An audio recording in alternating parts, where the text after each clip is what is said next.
The following is a presentation of WLCN 96.3 FM and WLCNonline.com.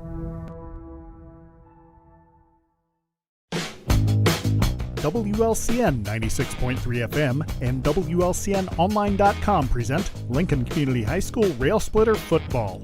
WLCN's live stream video coverage of Rail Splitter Football is brought to you by these fine sponsors. United Community Bank, located at 2201 Woodlawn Road in Lincoln and online at ucbbank.com. United Community Bank is the leader in community banking and stands ready to help both individuals and businesses. Phone 217-735-5400. Culver's of Lincoln, home of the Butterburger. Stop by before or after the game, located at 2530 Woodlawn Road in Lincoln. Schneider Masonry, family owned and operated in Central Illinois with over 40 years of experience serving builders, contractors, and homeowners. Free estimates available. Call 217-314-9654. Thank you for watching WLCN's live video stream coverage of Lincoln Community High School Rail Splitter Football.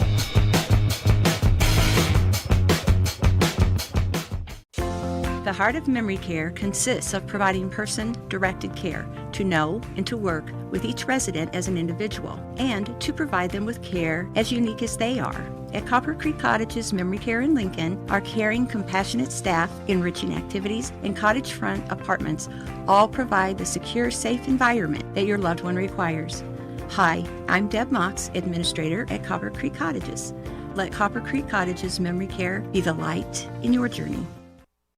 If you're not happy with the way your home landscape looks, but not sure what you need to do or how to fix it, then it might be time to get a little help from your friends at Bees Landscaping.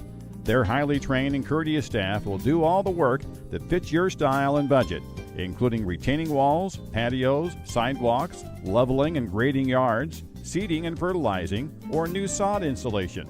Bees Landscaping, 1302 State Route 10. We are making a difference.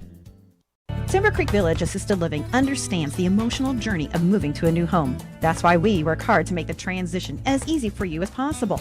We currently have apartments available and invite you to come by and let us show you how we can provide you with a stress-free lifestyle and why Timber Creek Village is top choice for retirement living in Lincoln. You'll enjoy private apartments, 3 home-cooked meals a day, daily activities, socialization with other residents, and care centered around your individual needs. Timber Creek Village, where people become friends and friends become family. This live video stream is made possible in part by WLCN's live stream technology sponsor, Me Realty, located at 602 Keokuk Street in Lincoln and online at merealty.com.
The Lincoln Rail Splitter football experience is on the air, and tonight the Lincoln Rail Splitters travel down I-55 to meet the Glenwood Titans here at Glenwood Stadium, and a big night for football with a quarter moon and a perfect night for football. I'm Bob Verber along with Coach Ken Schweitzer and our production manager and head engineer electrician Lloyd Kirby as we get ready for tonight's game.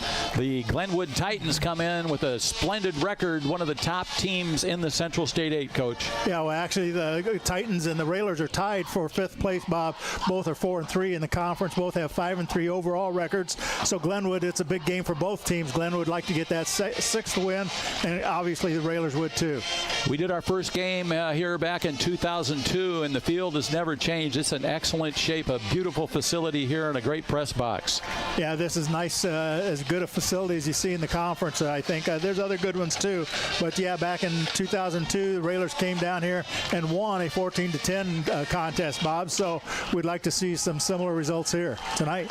Coach, the Glenwood Titans, as you mentioned, are looking for a playoff spot. No doubt they'll get it. They've had a splendid season, and they've got a mixture of quarterbacks. Interesting to see who will start tonight for them. We watched the sophomore Knadler warming up, and he looked like he was pretty good. Yeah, they like to throw the ball, Bob, but I think they hang their hat on their running game. They're a hard running team.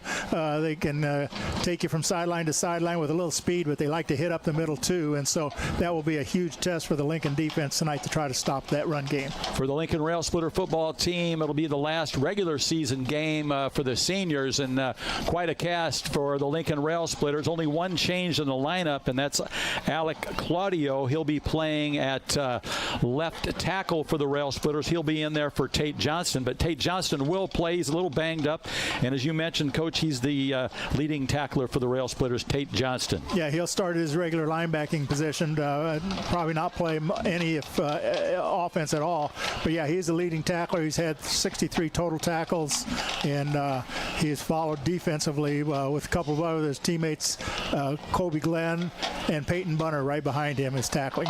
At quarterback, of course, will be the veteran Darren Stevens. He's 6'3", 185, wears the number 12. And then on the wings, of course, will be the twin brothers, Keon and Kenai Carson, two exciting runners for the Rail Splitters. Yeah, Darren Stevens, he's passed for 734 yards. 40% of his passes completed for 5 touchdowns.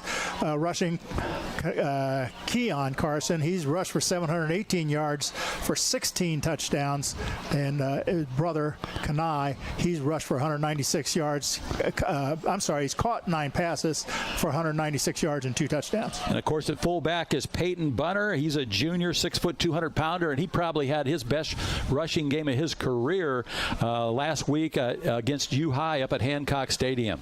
Yeah, well, he runs. He's the horse in the middle. He runs right up the middle, and he can find his spots, and he picks up the hard yards right through the middle of the defense. And so he's, as you said, Bob, had probably his best game of the season last year, and I don't have it with me, but I think he came close to 75, 80 yards last week. Yeah, I think he may have had 88 yards.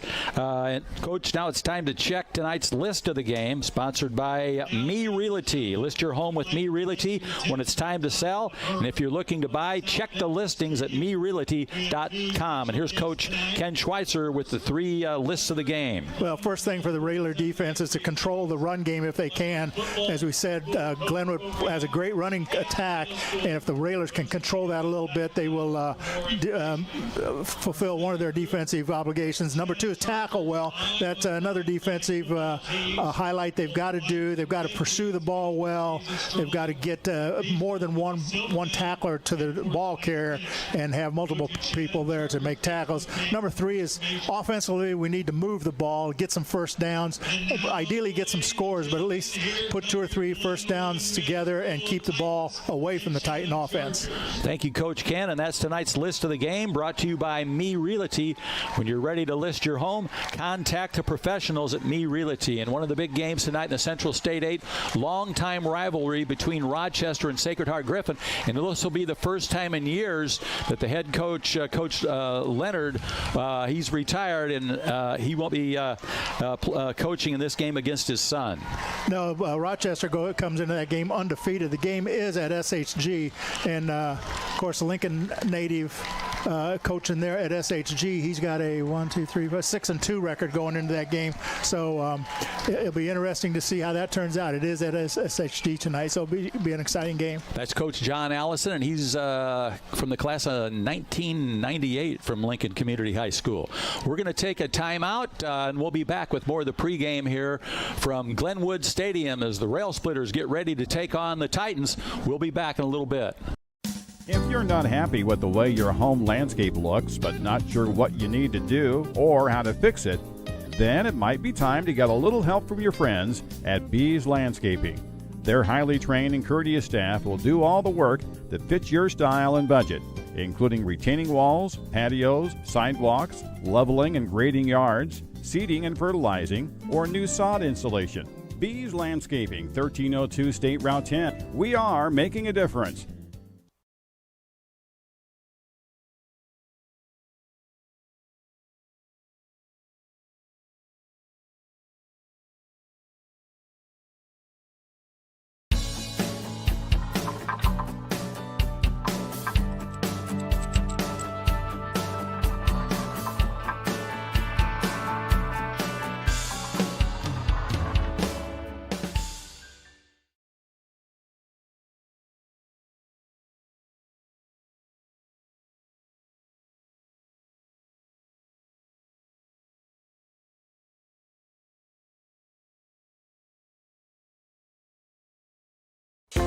The Heart of Memory Care consists of providing person-directed care to know and to work with each resident as an individual and to provide them with care as unique as they are. At Copper Creek Cottages Memory Care in Lincoln, our caring, compassionate staff, enriching activities, and cottage front apartments all provide the secure, safe environment that your loved one requires.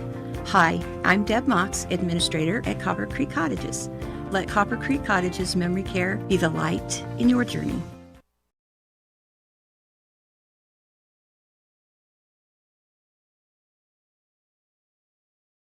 This live video stream is made possible in part by WLCN's live stream technology sponsor, Me Realty, located at 602 Keokuk Street in Lincoln and online at merealty.com.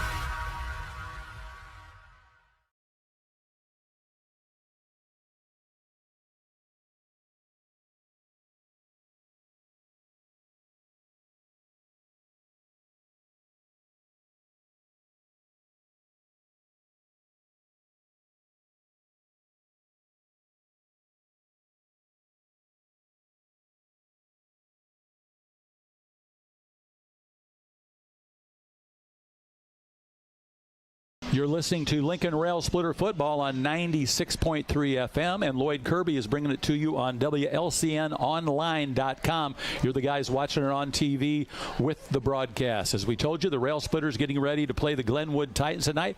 We're on the road. It's Game 9 in the Central State 8 Conference, and it was a while before we came back, but we're glad to be back. The trips are a lot shorter, Coach. Oh, absolutely. We got here in no time and took a new direction that you gave us and got us here maybe even a little quicker than we used to. But yeah, it's a nice trip. Nice to be close to most of our opponents, and it's been an interesting season back in the Central State 8. You know, our season started off really well. We played some of the I don't want to use the word easy, but more teams that we competed with better at the first half of the season. Here, the last third, we had Rochester, U-High, and now Glenwood. So the tough part of the schedule is here in the last third. As you look over the Central State 8, I would say the surprise of the year, we didn't have to play them, was the MacArthur Generals.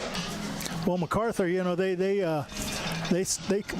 won their first game and then they lost 3 in a row. So they were 1-3 after that first 4 games, but now they've won 4 in a row to become playoff eligible. They play at Bloomington tonight, so that would give them their 6th win.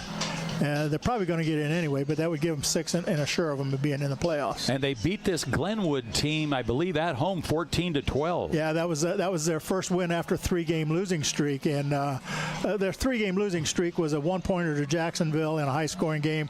Rochester, of course, and then U-High beat them 28-14. So then they played Glenwood and beat them, as you said, Bob, 14-12, and they've taken off since then. Coach Schweitzer, the Lincoln Rail Splitters coming out onto the field. Coach Silkowski likes to get them here early. They've been here quite a while, and they're again in their all white traveling uniforms, the white helmets, the white jerseys, the white pants, and the green numerals trimmed in red. We've noticed that on most of the trips we've gone to, Bob, that the Railers, as we get to the games, they're already out on the field warming up and practicing, so they come early.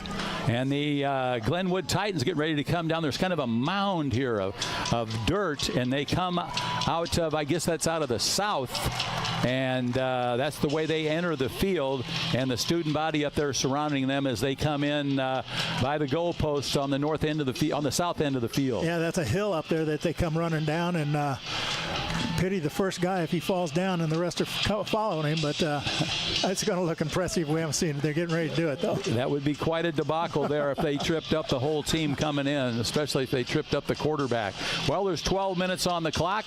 We're just about getting ready to go here from Glenwood Stadium underneath a quarter moon and not a cloud in the sky. We saw a beautiful sunset before we went on the air, and now the Titans run onto the field, and they've got the colors and the Glenwood guide on as they make their way onto the field, and quite a crowd here for Glenwood for this football game tonight between the Rail Splitters and the Titans.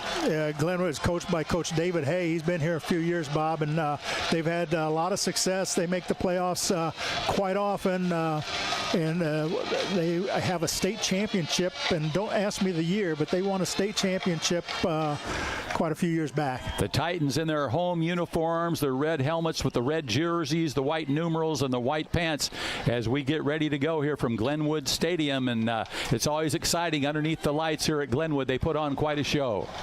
Yeah, well, we talked about the facility, how nice it is, and got a huge crowd of fans here. They've got a lot of people participating, a big band. I think if we counted up, their student body is about 650 bigger than the Lincoln student body, so they got a lot of kids to choose from, and looks like a lot of them participate in a lot of activities. You mentioned the facility coach. Behind us is the soccer field and their track, and of course a beautiful facility here where the kids go to school. Back in the day, it was back what is now the junior high. That's where their high school was, and we used to broadcast the games out behind that school. Yeah, they had the field back there. That has been a long time ago that we did that, but yeah, this is called progress, Bob. It's a nice grass turf, too. And the Titans are going to kick it away, and the man that will kick it away for the Titans is number 14, a kid by the name of Tristan Schwint. Schwint is a sophomore. He's 6'1", 201. And of course, all our kickoffs are sponsored by Chicago Street Rentals. Chicago Street Rentals out at 1909 North Kickapoo Street for all your construction needs and rentals out there. It's Perry Weinbrenner's the man that'll get you the equipment to get your job done. And now the Rail Splitters out on the field ready to go. And of course, back for the Rail Splitters, the twins, Keon and Kanai Carson, two speedsters.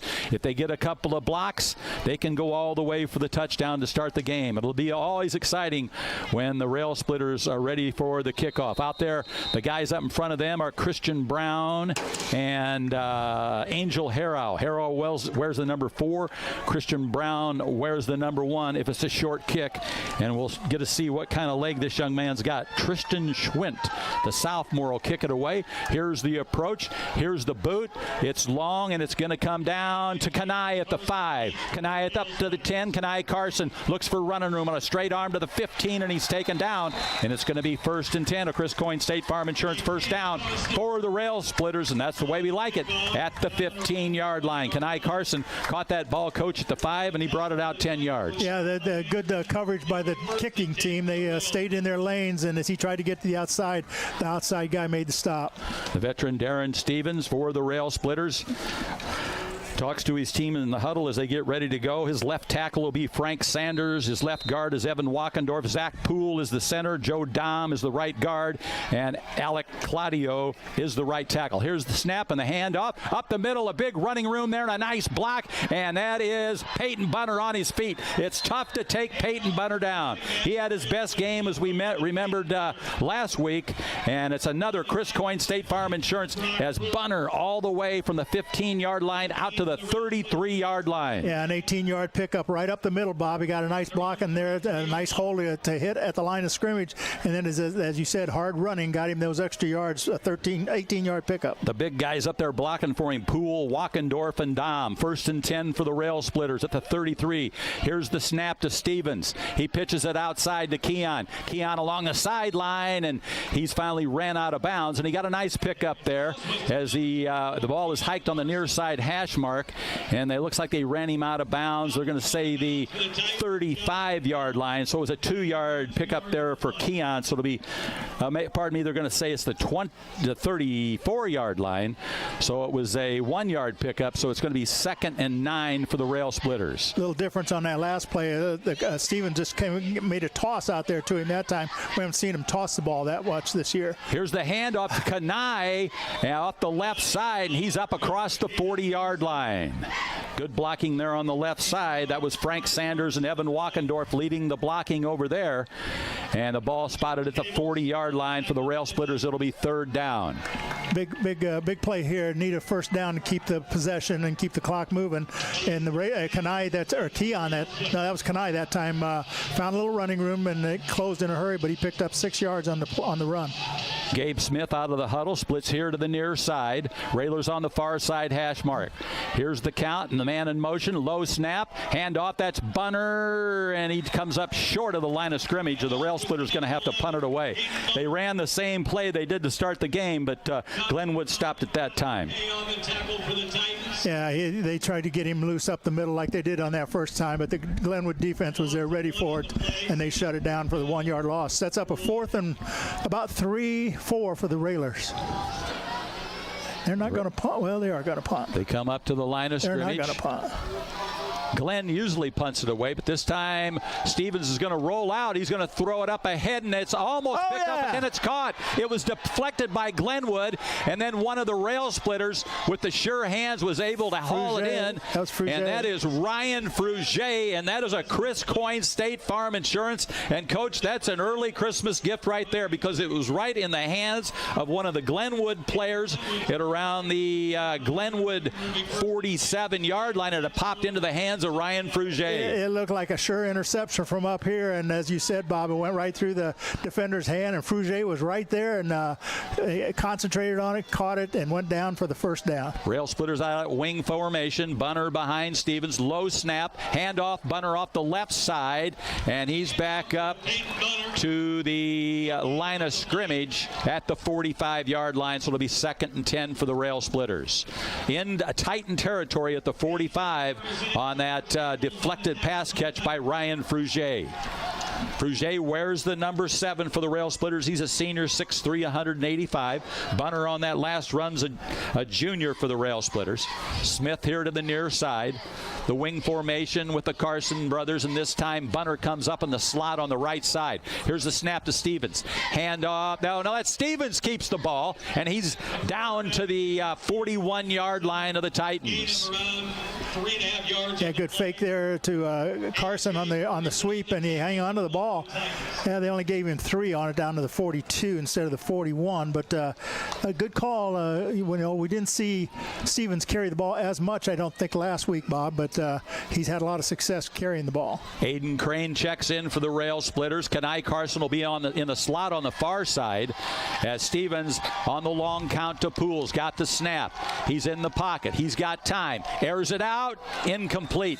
Intended receiver there. I can't pick up whether that was Gabe. I believe that was Gabe Smith was the intended receiver, and it was tipped away by one of the Titans. There was a lot of red shirts around the ball, Bob, so we're probably fortunate that it landed incomplete. Now it's going to be 4th and 7 for the Rail Splitters. They were able to convert on that last 4th down. Here to the near side, split wide is I believe that's Kobe Glenn. We got a man on the slot on the far side. Here's the hike to Stevens. Rolls out to his left. Throws a line drive to Keon. Keon dances, stays on his feet, fights for the first down, but he can't get it. A tough hard pass to Keon from Darren Stevens, but Keon just couldn't get loose, so it's now going to be 1st and 10 for the Titans with 8:08 left in the first quarter, and this is going to be the first time that the Titans get the football. Well, if Keon could have, after the catch, immediately ran, but there was a lot of red shirts coming toward him, and he just tried to pick a way to go and couldn't find one, and got stopped short on the 38-yard line. 1st and 10 yards to go at the Titans' 38-yard line. Split here to the near side, wides, and they're going to snap it now out of the shotgun formation. They got a man in motion. Here's the snap. And they hand it off, and the rail splitter defense got into the end zone, but the running back kept moving his feet and got it up to the 41-yard line. Knadler, the sophomore, in there at quarterback for the Titans. Well, we said at the beginning that one of the things the Railer defense has to do is try to slow down the running game, and if they run, they're going to kind of pack it in the middle, try to stop the inside running game, and then we'll see if Glenwood tries to go to the outside. 2nd and 7 for the Titans. Knadler's a sophomore. Now he's got a man in motion. Comes to the near side. 2 receivers here on the near side of the field, one on the far side of the field. Now another man goes in motion, and he lines up on the left side of the quarterback, and they hand it off to him, and he's got running room along the sideline into Lincoln territory. Finally taken down at around the 42-yard line. That was Gavin Simmons for the Glenwood Titans, and a big first down there for the Titans at the Lincoln 42-yard line. It'll be 1st and 10 with 7:17 remaining in the first quarter. 17-yard pickup. He just saw a little crease on the right side, Bob, and he got through it. And when he got to the linebacker level, then he had some running room and got down there in Lincoln territory. Aiden Fry on the tackle for the Rail Splitters. He's not a starter, but he's got a lot of playing time this year. Fry on the tackle for the Rail Splitters. 1st and 10 for the Titans. Out of that shotgun formation, Simmons lines up on the right side, and he's going to get the football again. Come around the far side, tripped up. Nice job there by the linebacker. Keon Carson comes up and trips him up, and they're going to say he went down at the 42-yard line. The tackle made by Keon Carson. I tell you, we talk all year long about Carson's speed, getting around the corner, carrying the ball, Bob, but he's been playing defense lately, last couple games, and his speed really gets him into the backfield. He made a nice shoestring tackle there to stop that run for about 5-yard pickup. 3 receivers to the far side of the field. One of them Zach Phillips. The other one is Simmons. One here on the near side. Knadler out of the gun on the long counts. Got the snap. Low snap. Good pressure by the Rail Splitters, but he gets away from him out of the pocket, and then he's finally hit hard. A nice tackle there, and that was made by Peyton Bunner on a big tackle for the Rail Splitters. Stopped the first down. Peyton Bunner knocked him down, coach, at the 34-yard line. Well, that's a great defensive play all the way around. A lot of pressure on the quarterback. He couldn't find anybody open. Decided to run and looked like he was going to get big yardage before Peyton came up and made a crushing, perfect picture book tackle. Jonathan Helm checks in for the Titans. Number 25 split wide to the far side of the field, Blake Lennon. Knadler now 3rd and 1 for the Titans. Man in motion is Simmons. Comes to the left side of the quarterback. He gets the handoff. He's got blocking up the middle. A lot of Rail Splitters there to take him down. That's going to be a first down for the Titans.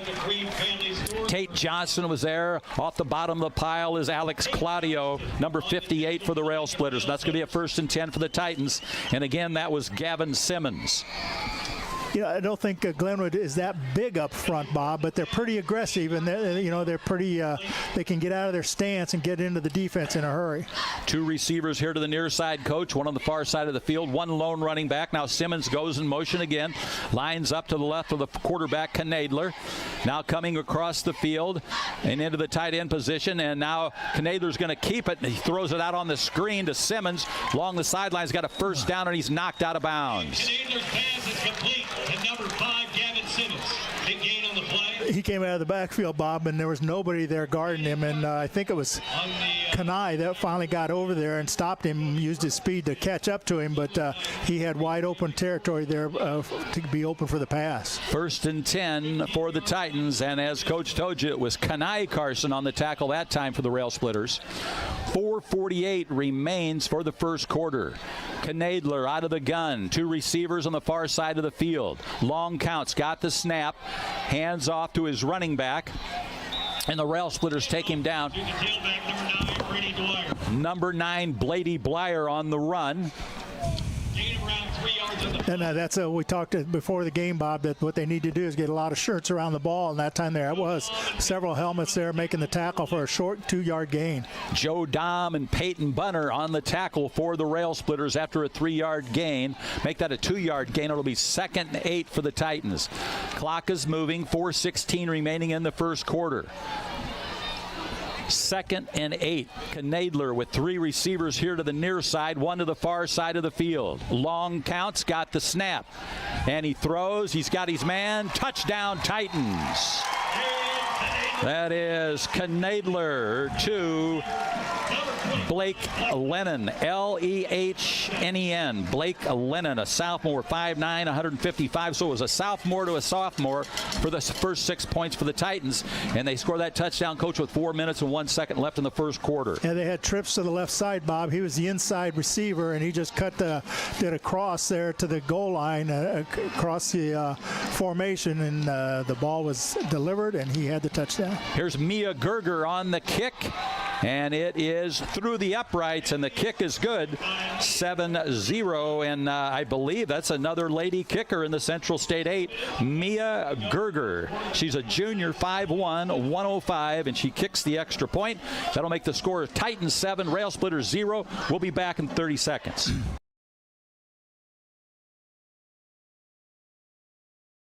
Timber Creek Village Assisted Living understands the emotional journey of moving to a new home. That's why we work hard to make the transition as easy for you as possible. We currently have apartments available and invite you to come by and let us show you how we can provide you with a stress-free lifestyle and why Timber Creek Village is top choice for retirement living in Lincoln. You'll enjoy private apartments, 3 home-cooked meals a day, daily activities, socialization with other residents, and care centered around your individual needs. Timber Creek Village, where people become friends and friends become family. 1 left in the first quarter, 7-0, as the Titans get ready to kick it away here at Glenwood Stadium. That is Tristan Schwint. Both the Carson brothers back there talking to each other around their 15-yard line. Keon and Kanai. Up front, as we said before, Christian Brown and Angel Harrow. Here's the Schwintz approach, kicks a line drive, and Keon's got it at the 5 and trips and falls down. It's going to be 1st and 10 for the Rail Splitters at the 8-yard line. He went over and picked it up, Coach, and just lost his footing, so the Rail Splitters got to start deep in their own territory. Yeah, he was trying to make a cut there just after as he picked it up to go upfield, and the grass could be a little damp there, a little dew there, but you're right, Bob, he slipped, unfortunately, and now Lincoln's going to be deep in their own territory on about the 9-yard line. And that's going to be a Chris Coyne State Farm Insurance for the Rail Splitters, and that's the way we like it. Bob, the touchdown drive by Glenwood covered 62 yards on 8 plays. They had 3 first downs on the drive and finished it with at 4:01 with the touchdown. So a long drive for the Titans, and they lead it by a touchdown. Darren Stevens out of the gun, got a man in motion. And it's a reverse. It's Keon to Kanai. If Kanai can get loose along the left side of the field, tough to break him down, and he's down close to the 15-yard line. Close to a 7-yard pickup there for Kanai Carson. Looks like he's a little slow getting up. Somebody's a little shook up on the play. That's Kanai, the ball carrier. And the trainer for the for the Rail Splitters out there right away. Let's just hope it's not any physical injury. Maybe it may have just got the wind knocked out of him. You can tell he's talking to the trainer. He got the. I think that was the reverse handoff there, and he looked like he pulled the ball up like he might try to pass it. I don't know if I just saw that or what, but then he, of course, tucked it under and picked up a couple yards before the defense was able to close on him. He got it out to what, about the 13? Yeah. So he got about 4 yards out of it. But he's up, Coach, so I think he probably just got hit so hard he got the wind knocked out of him. So it'll be 2nd and 6 for the Rail Splitters. We're glad Kanai Carson is able to keep going. They may take him out for a play. I think they will. Gabe Smith's going to split here to the near side as the Rail Splitters come up to the line of scrimmage. Poole will snap it to Darren Stevens. 3:46 remains in the first quarter. Lincoln trails at 7-0. Stevens has got the snap, looks to throw. He's going to have to roll out to his right. He's going to run with it, and he gets back up, picks up a couple yards to the 15. Darren Stevens on the keeper. He didn't see anybody open there, Coach, so he opted to keep the football. No, and that was probably the wise move there, because the longer he keeps it, the more coverage there is downfield. So he did the right thing and kept it. He picked up a couple yards to the 15, sets up a third down now for the Railers. The tackle made by Jenkins for the Titans. 3rd and 4 for the Rail Splitters on the near side hash mark here at Glenwood Stadium. Smith will split it to the far side. On the near side, it's Aiden Crane out of that wing formation. Kanai out of the lineup right now. He got shook up. A low snap, but Stevens picks it up. He's going to throw it along the way. That's complete to Keon along the sideline. Goes Keon 35-40 and out of bounds. Keon Carson caught that pass from Darren Stevens, and that's going to be a Chris Coyne State Farm Insurance first down, and that's the way we like it, baby. The Rail Splitters on the move, and they're going to stay at the 39-yard line. 24-yard pickup on that, and a great job by Stevens to stay cool back there, find his receiver, got it to Keon. Keon turned up the sideline and picked up some nice yardage for a first down. We could take a steady diet of that, Coach Ken Schweitzer. Absolutely. Here's the snap to Stevens. This time he hands off Keon. Keon to the 40 and fights his way up to the 44-yard line. Keon Carson with a 6-yard pickup from his own 39 to the 44. I tell you, he had blockers out in front of him. They pulled a couple linemen to lead the way, Bob, and they got some nice blocks to get him out 4 yards to the 45 yards. 2nd and a nickel for the Rail Splitters. A tackle made by Tyson Dunbar for the Titans. Bunner in there at the fullback. Stevens waits for the snap. He's got it, rolls out, wants to throw. He's got a man open, and it's complete across the 45-yard line. Not enough for a first down. About a 2-yard. Peyton Bunner caught that pass, Coach. Yeah, he got him on the sideline. Only a couple-yard pickup, so it's going to be a third down. 3rd and 3. Minute 48 left for the quarter. Lincoln trails it 7-0. 3rd and 3. This time Keon's coming out in the slot on the near side. Gabe Smith split wide. Poole will snap it to Stevens. Stevens will roll to his left. Going to throw a shoestring attempt, and Keon just couldn't get it. It was thrown short, and Keon just couldn't come back and get it at the Titan 45-yard line. So another 4th down situation for the Rail Splitters. Yeah, I don't think Darren Stevens had a chance to set his feet there, Bob, so he could put a little more on the ball, and it came up a little short. Keon was down there, was an open receiver, but he just couldn't get it to him. Kanai Carson back in the lineup for the Rail Splitters. This time Colby Glenn will split to the far side.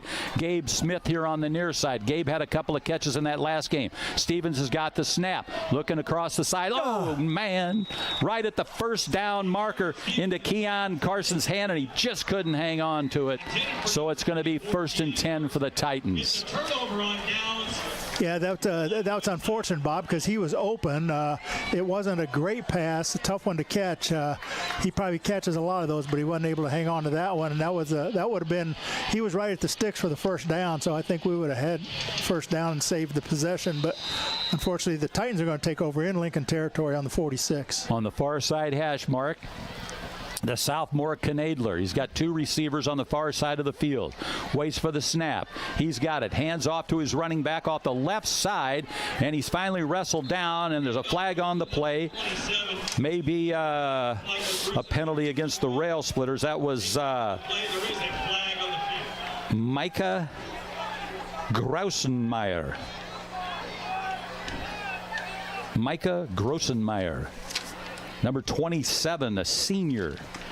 Could be a face mask. Face mask penalty against the Rail Splitters. Face mask against the Rail Splitters. I saw it when they grabbed him. Man, that's a big penalty. They'll march it off from the Glenwood 35-yard line all the way down to the 20-yard line. Face mask on the Rail Splitters. Make it the 19-yard line. It'll be 1st and 10 for the Titans. You know, that's unfortunate that I didn't see it, Bob, so I'm sure it obviously happened, and it gives them A lot of good field possession inside the 20 in the red zone. 2 receivers on each side of the field. Got a man in motion, goes into the slot on the right side. Knadler's got it, hands off to the running back. And the Rail Splitters take him down around the 15-yard. Micah Grusenmeyer. That's how you pronounce it. I think the initial hit was by Tate Johnston there, Bob. Hit him first. Yeah, got a little help to get him to the ground. Number 51, Tate Johnston. We're in the red. 50 seconds left for the first quarter. Titans lead the Rail Splitters 7-0. It's going to be 2nd and 6 for the Titans. 2 receivers this side of the field, 1 on the far side. Lone running back. Now a man goes in motion. He'll set up in the slot. They pitch it out to the right side. That's Grossenmeyer, and he's taken down. Is that Colby? Is that Colby Glenn? I believe so, Coach. Yeah. Nice, great defensive play. One-on-one tackle there for a short gain. That was Frank Sanders. Frank Sanders. He said, yeah. Frank Sanders. He's on the other side. Couldn't read the number, but yeah, Frank has some good speed, and he got out there and made a nice one-on-one tackle. And that's going to run out the end of the first quarter with the score. The Glenwood Titans 7 and the Lincoln Rail Splitters 0. We'll be back in a minute. If you're not happy with the way your home landscape looks, but not sure what you need to do or how to fix it, then it might be time to get a little help from your friends at Bees Landscaping. Their highly trained and courteous staff will do all the work that fits your style and budget, including retaining walls, patios, sidewalks, leveling and grading yards, seeding and fertilizing, or new sod installation. Bees Landscaping, 1302 State Route 10. We are making a difference.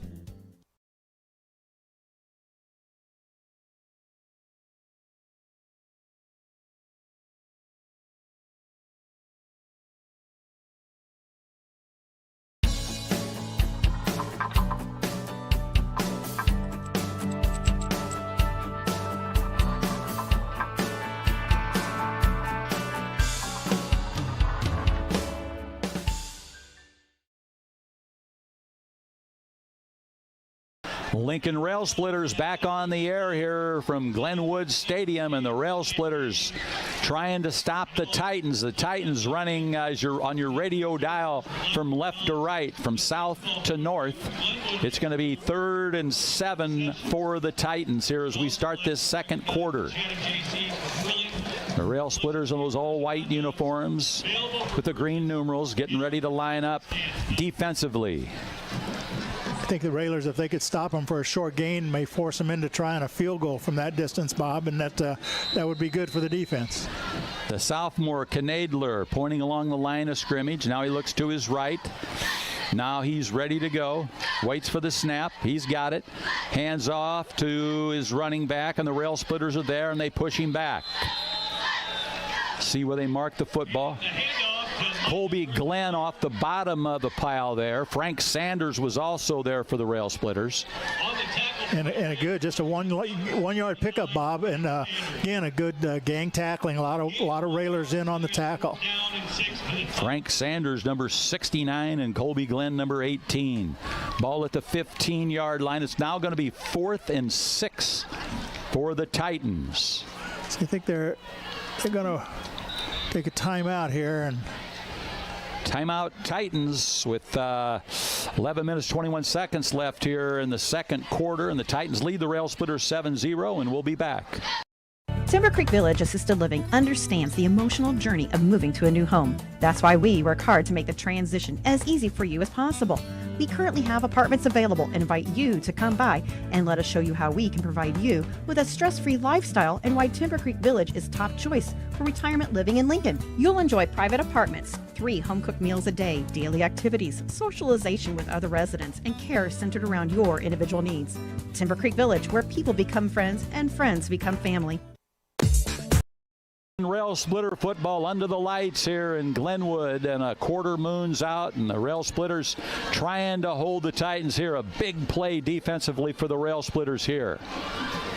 Owen Grant, Evan Wackendorf, Frank Sanders up on that front line, that 3-man front line defensively for the Rail Splitters. 2 receivers, 3 receivers, no, 2 receivers here lining up to the near side. for Glenwood. Their center goes up over the football. Knadler, the sophomore, waits for the snap. Rail Splitters need to stop the drive right here. Simmons goes in motion. There's a flag on the play. Looks like it should go against Glenwood. I think it's procedure against the Titans, yes. Well, that's going to back them up 5 yards, Coach. So now it's going to be 4th and 11. Simmons went in motion there, and the official threw the flag. So that's going to back them up to the 20-yard line. 4th and 11 for the Titans. Yeah, that may change the play call. Watch them. They got a receiver out here. Number 25 caught the touchdown pass, so watch him. He's on the inside of the twin sets out here on the right. Caleb Woods, the center for the Titans. He'll snap it to Knadler. He's got the ball. He's got time. He airs it out deep, and it's caught for a touchdown. We saw him in the warm-ups. He's got a good arm on him, and he threw it in for the touchdown, Coach. Well, the Railers had 2 defenders back there, Bob. I'm not sure they turned around quite quick enough to see that the ball was coming. They might have been able to knock it loose and knock it away, but it got in there, and he was on the backside, on the right side of the end zone for the touchdown. So that's going to make the score Titans 13 and the Rail Splitters 0, and now the Titans will attempt the extra point. This is Mia Gerger, G-E-R-G-E-R, and here's the kick. And she puts it through the uprights, and the Titans lead it 14-0. We'll be back after this. The Heart of Memory Care consists of providing person-directed care to know and to work with each resident as an individual, and to provide them with care as unique as they are. At Copper Creek Cottages Memory Care in Lincoln, our caring, compassionate staff, enriching activities, and cottage front apartments all provide the secure, safe environment that your loved one requires. Hi, I'm Deb Mox, Administrator at Copper Creek Cottages. Let Copper Creek Cottages Memory Care be the light in your journey. Rail Splitter football, Central State action. The Glenwood Titans against the Lincoln Rail Splitters. And the Titans just scored to make the score 14-0. And it's a game of inches, Coach. That we look back at that pass to Keon, and then that pass right there for the touchdown. You're just inches away from making big plays. That's what football's all about. You know, either you make them or you don't. And, the teams that make the most are the ones that usually win. So the Railers down 2 scores now. It's key now to get the ball on offense and sustain a drive and hopefully turn it into points, but at least hold on to the ball and use some clock. So kicking it away for the Titans on all our kickoffs sponsored by Chicago Street Rentals. This is Tristan Schwint, and he'll kick it away. Both the Carson brothers standing right next to each other at the 10-yard line. Keon wears the number 24. Kanai's number 2. Here's the boot. They're going to kick it to Kanai at about the 4-yard line, to the 5, to the 10. Kanai to the 15. If he gets loose, he can run. He's at the 20. Makes the turn. Gets rid of one guy. The 25 finally knocked out of bounds. Good job there by Kanai Carson. Did you notice the Carson brothers stand right next to each other? They don't give up their position before the kick. They probably want to kick it to Kanai, but they don't know that he's even faster than Keon. Yeah. But even though Keon has all the big time moves. Yeah, well, Kanai just made a nice run there, broke a couple of tackles there, and got good field position for the Railers to start this drive. And that's a Chris Coyne State Farm Insurance first down for the Lincoln Rail Splitters, and that's the way we like it, baby, at the 27-yard line. 1st and 10 for Darren Stevens and the Lincoln Rail Splitters. 3 trips to the side here for the Rail Splitters. Man in motion. And it's a reverse handoff to Keon. Breaks a couple tackles. He's got one more to break, but he can't get loose, and now a flag on the play. And the handoff to number 24, Keon Carson. Let's see what it is. That's usually not where a holding is thrown. Yeah, if it was in a backfield, it might have been, but it looked like a face mask. Yes, possibly, sir. Yeah. Yes, sir. A face mask. Against that's not. It's easy to happen trying to get Keon because he's short, and tacklers grab for him, and this time they grabbed a hold of his face mask. So a break for the Railers, got the ball out to the 30-yard line. And they're saying that wasn't an intentional, so it's only a 5-yard penalty. Ball at the 30-yard line, as Coach told you. Stevens out of the gun, wing formation, Bunner in the backfield. Stevens fakes the handoff, rolls it to his right, throws it up ahead, almost picked off. Keon tried to get it. It was tipped away, and Keon came back to get it. He was the intended receiver. Yeah, I've been impressed with the coverage of Glenwood, Bob. They've got red shirts back there in the secondary covering most of the passes. We don't have anybody breaking open, and Stevens is trying to thread the ball into some receivers and can't quite get it there, although he's completed 4 passes already tonight. Ball at the 30-yard line, and it's 2nd and 7 for the Rail Splitters. Out of the wing, man in motion. Hand off left side. That's Bunner. And he tries to get back to the line of scrimmage. Just stopped short. He's going to be short of the line of scrimmage that time. Yeah, he only had 1 blocker out in front of him that time, and 3 red shirts converged on him, Bob, and tossed him through him for a 1-yard loss. So now it's going to be 3rd and 8 for the Rail Splitters.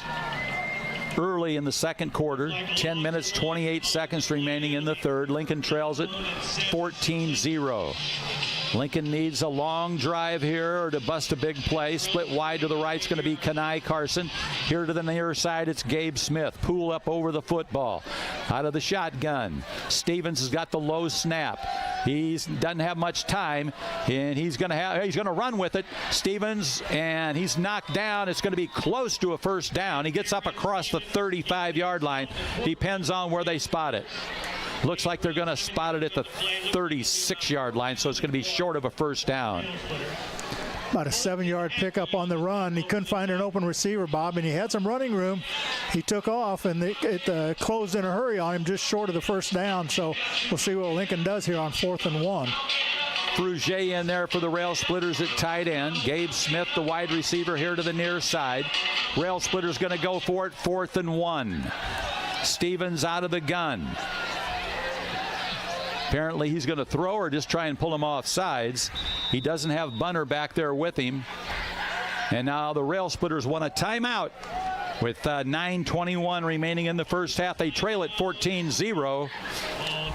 And that's a timeout for Coach Silkowski and the Rail Splitters. We'll be back. Timber Creek Village Assisted Living understands the emotional journey of moving to a new home. That's why we work hard to make the transition as easy for you as possible. We currently have apartments available and invite you to come by and let us show you how we can provide you with a stress-free lifestyle and why Timber Creek Village is top choice for retirement living in Lincoln. You'll enjoy private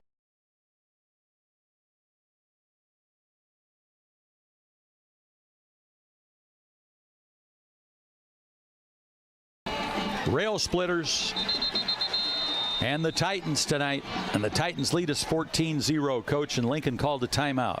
Yeah, it's a 4th and 1. You know, they've gone for it on 4th down quite often. We're on our own 36-yard line, so it'd be a pretty big gamble. But Lincoln hasn't punted all that much this year, Bob, so we'll see what Coach Silkowski's decided to do here.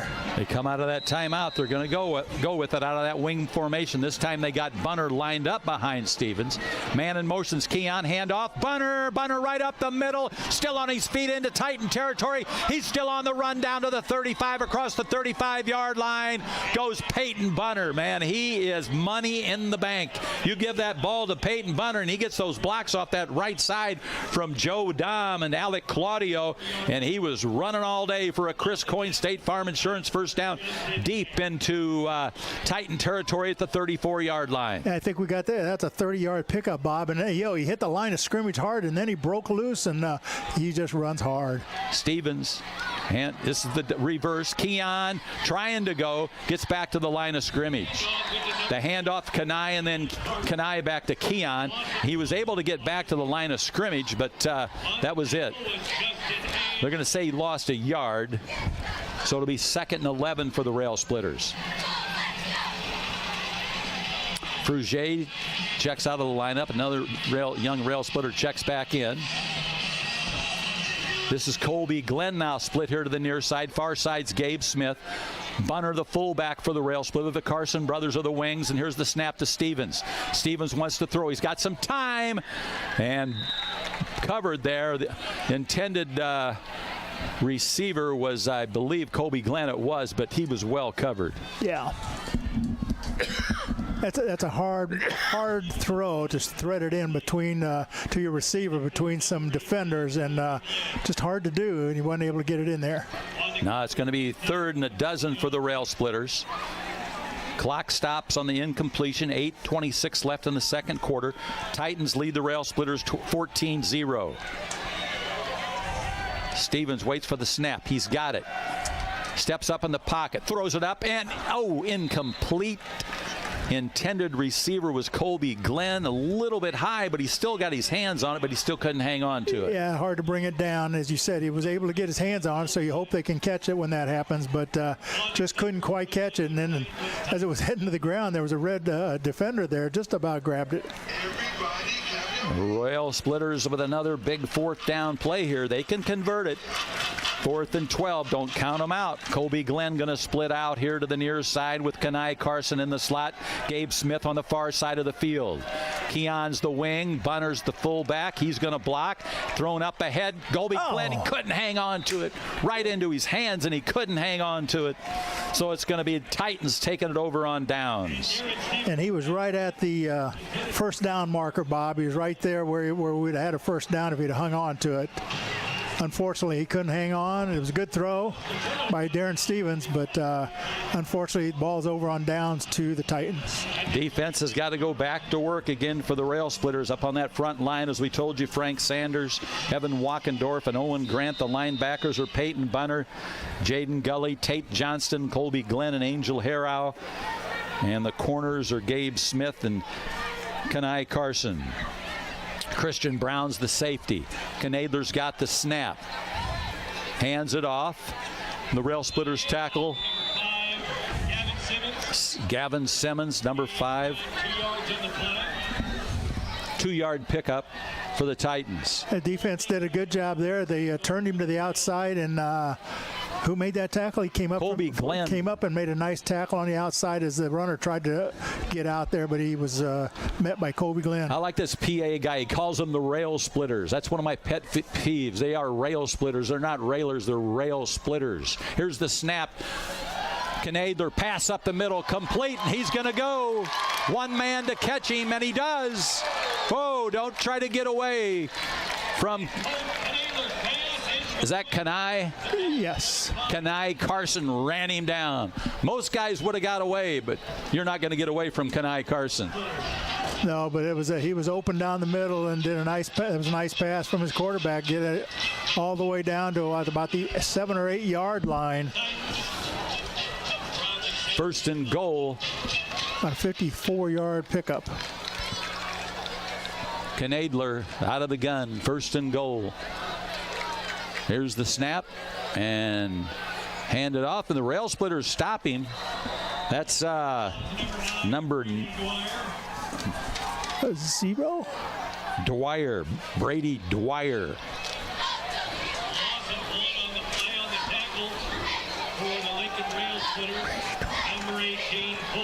On the tackle for the Lincoln Rail Splitters, number 18, Colby Glenn. Loss of a yard for the Titans. 2nd and goal at the 8. 6:43 remains for the half. Titans lead at 14-0. The sophomore Knadler out of the gun. Waits for the snap. He's got it. Hands it off. Right side. Dives for the end zone. Doesn't quite make it. He's stopped there. In there for the Rail Splitters. That's number 32, Court Pentecost. For the Rail Splitters on the tackle. He made a good solo tackle there. You know, he just kind of waited for him and wrapped him up and stopped him short of the goal line by about a yard. Court Pentecost is a junior 5'9", 130-pounder. 3rd and goal at the 1 for the Titans. Or trips to the far side of the field. A lone receiver here on the near side. And now a flag thrown by the official.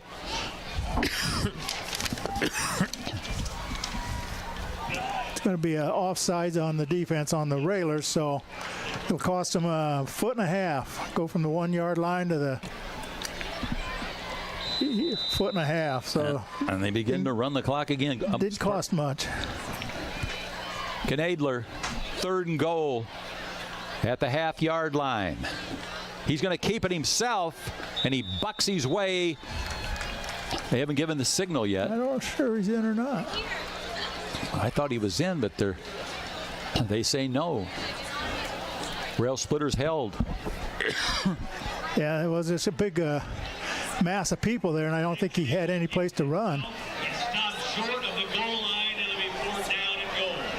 4th and goal. On the tackle for the round fitters was number 69, Frank Sanders. Big Frank Sanders on the tackle for the Rail Splitters, number 69. He'll be back next year. He's only a junior. The clock's running, 5:05 left for the half. Knadler kept it last time. Now the officials blow the play dead, and Lincoln wants a timeout. So Lincoln takes a timeout with 5:02 left in the half. They trail the Titans 14-0. We'll be back after this.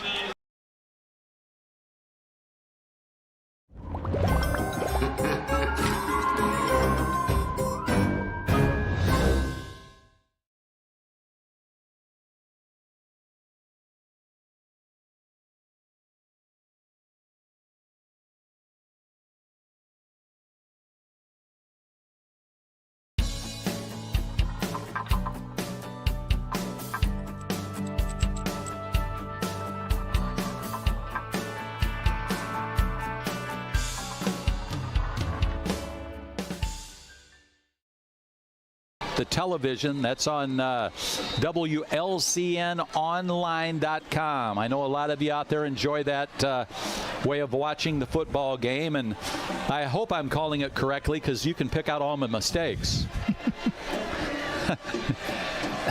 Lloyd Kirby, our production manager, he does everything for us. He even carries the equipment. Knadler out of the gun. Here's the snap, right side, dives into the end zone, touchdown for the Titans, and that is Brady Dwyer. Brady Dwyer's a junior, 5'10", 190-pounder. He just went airborne, Coach, into the pay dirt. Yeah, it was pretty hard to keep him out from inside the 1 yard line, but just put a lot of people inside there and got off the ball, and he dove over him for the touchdown. 20-0, and now the young lady, Mia Gerger, number 85. She's a 5'1", 105-pounder, but she kicks it like she means it, and she kicks it through the uprights, and that'll make the score. Titans 21, Rail Splitters 0. We'll be back after this. If you're not happy with the way your home landscape looks, but not sure what you need to do or how to fix it, then it might be time to get a little help from your friends at Bees Landscaping. Their highly trained and courteous staff will do all the work that fits your style and budget, including retaining walls, patios, sidewalks, leveling and grading yards, seeding and fertilizing, or new sod installation.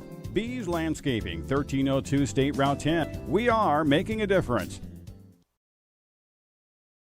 All right, all our Lincoln Rail Splitter kickoffs sponsored by Chicago Street Rentals. Chicago Street Rentals located at 1909 North Kickapoo Street in Lincoln, Illinois. North Kickapoo, that's way out there by the old North Mine. Past the North Mine, that's where my grandpa John Verderber used to work. If you've been around Lincoln long enough, you remember the old shale pile out there. And they used to fill a lot of ditches in and driveways with that shale. And, of course, if you worked for the water company, you didn't like that shale because it ate up cast iron mains. So when you're out there at 2 o'clock in the morning repairing a main that was surrounded in shale, you weren't very happy. So here's going to be the kickoff. You guys didn't even want to know that, did you? You were out there about the turn of the century, weren't you, Bob? Yes, sir. Tristan Schwint going to kick it away. A Chicago Street Rentals kick. And it's going to go to one of the Carson twins. This time it's going to come down to Kanai at the 10-yard line. Kanai up to the 15. Looks for the blocking at the 20, and then he's pushed back. Didn't quite make it. Yeah, they're going to give him the 20. They gave him the 20-yard line. Kanai Carson, and it's going to be a Chris Coyne State Farm Insurance first down for the Lincoln Rail Splitters, and that's the way we like it, baby, with 4:55 left in the half. Kanai got a nice block from his brother Keon down there, but a lot of red shirts were getting down there in a hurry and too many to block, and they stopped him for, well, he got to the 20, Bob, so Not the best, but not the worst field position. I was thinking during this week, over the years to come, on that Thanksgiving dinner, the Carson brothers will have a lot of good stories to tell about their high school career. I'm sure they will. Out of the shotgun, Darren Stevens. Keon goes in motion. They fake, and now they're going to throw, and it is Gabe Smith, and no, he was covered. Gabe Smith, the intended receiver, but outstanding coverage out there by the Titans. That was Jack Detro on the coverage for the Titans, and slapped the football away. Pretty good one-on-one man-to-man coverage down there, as you said, Bob. But Stevens threw the ball out there and got it up to him where he had a chance. Just a little hand fighting by both players, nothing for a penalty or anything, and fell incomplete. Coach, that's going to be 2nd and 10 for the Rail Splitters. Gabe Smith, the wide receiver to the far side of the field. Man in motion's Keon. Keon gets the handoff. He tries to make the turn, and nothing there, and he's knocked down just about back up to the line of scrimmage. Good defense by the Titans. Anytime you stop Keon from making that turn. Becklin Anderson on the tackle for the Titans of Glenwood. It's a pretty tough position now for the Railers. 3rd and long in there, deep in their own territory, and really could use a first down here to keep the drive alive. 3rd and 10. Low snap, picks it up off the ground, throws it out along the sideline, and basically all Darren was trying to do is just get rid of that. He was in harm's way back there, and I'm pretty sure we're going to have to punt this one away. 4th and 10. Deep at the 20-yard line. Darren completed 4 of his first 5 passes, Bob, but now he's throwing 8 in a row incomplete. Colby Glenn will punt it away for the Rail Splitters.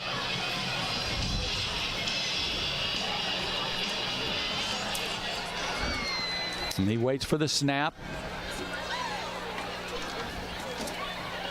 Good snap. He's got it. Kicks it away. And it's going to take a Lincoln bounce across right about the 49-yard line where Keon Carson picks it up. Little extracurricular activity on the far side of the field, but it was all in the game of football. No flags thrown. Keon gave that ball just a tiny little kick there. Yeah. I don't know if that was by accident or trying to get another yard out of that kick. But nice little soccer move there. Good try. Yeah. Ball right at the 50-yard line. 1st and 10 for the Titans. 3 minutes, 58 seconds remaining in the first half. The Titans lead the Rail Splitters 21-0. Knadler, the sophomore, with 2 receivers here to the near side, 1 to the far side of the field.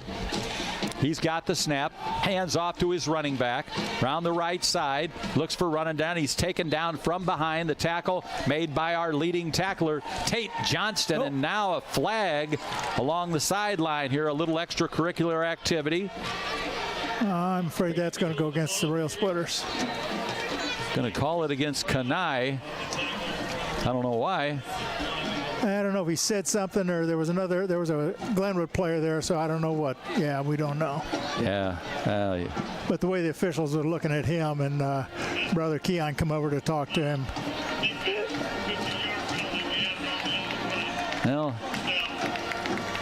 Well, the official didn't have to do that. Just a bunch of nice guys playing football. The run got about 6 yards on the play. 5 Getting a yards. 10-yard penalty or 15? 15-yard penalty. I didn't see anything that bad. Ball at the 29-yard line. But it's kind of hard to hear from up here, Bob, so it might have been something verbal. Knadler out of the gun, trips to the left, single receiver here to the near side. Knadler's got the snap. He's got time. He's got his man. That's Simmons on the run. Simmons tripped up. He was looking for somewhere to get to the end zone, but he went down. I don't think anybody hit him. I think he just tripped, didn't he? Yeah, I think so. He went down just inside the 10, on the 10-yard line. 1st and goal. Checking in for the Titans. That is Micah Grusenmeyer. Grusenmeyer's a good runner. 1 receiver to each side of the field. Grusenmeyer in there with Knadler in the backfield. 2:56 left for the half. Lincoln trails at 21-0. Here's the snap to Knadler. Hands off Grusenmeyer. Off the left side on the 1st and goal. And the handoff to number 27, Micah Grusenmeyer. Not much on that play. Good defense. A lot of Railers. Colby Glenn on the tackle for the Rail Splitters. Maybe a yard is total on that. So good defense by the Railer line and linebackers. 2nd and goal now for the Titans. 2 receivers to the near side. Knadler, when he wants the ball, he always claps. Here it is. Now this time he pitches it out to Grusenmeyer. And there's a flag on the play. One of the Railers shook up in the end zone. Colby Glenn on another tackle for the Rail Splitters. The Railers have had decent success stopping the run inside the tackles. Once it gets outside, they're giving up bigger yards. And I didn't see who that was down in the end zone. Let's see if we can He back up.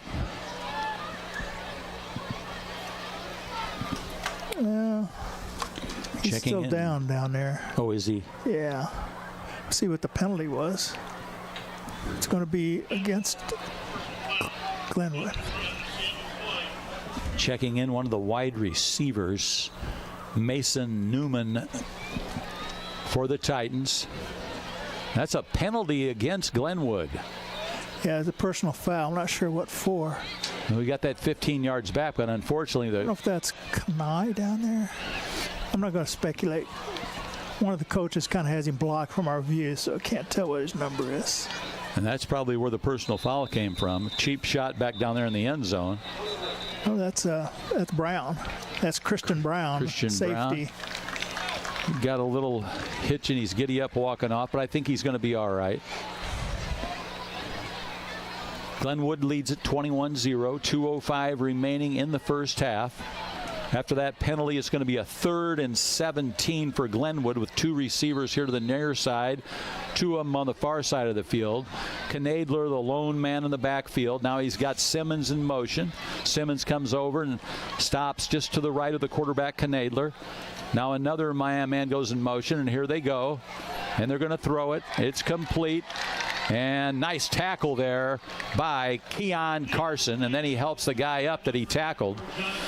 That was Jonathan Helm Jr., big guy, 6'4", 187, and Keon chopped him down like a rail splitter. Pick up about 9 on it, but you're right, Bob. That was a solo tackle out there. He got him low, and that got him to the ground. That's going to be fourth and goal from the 9-yard line.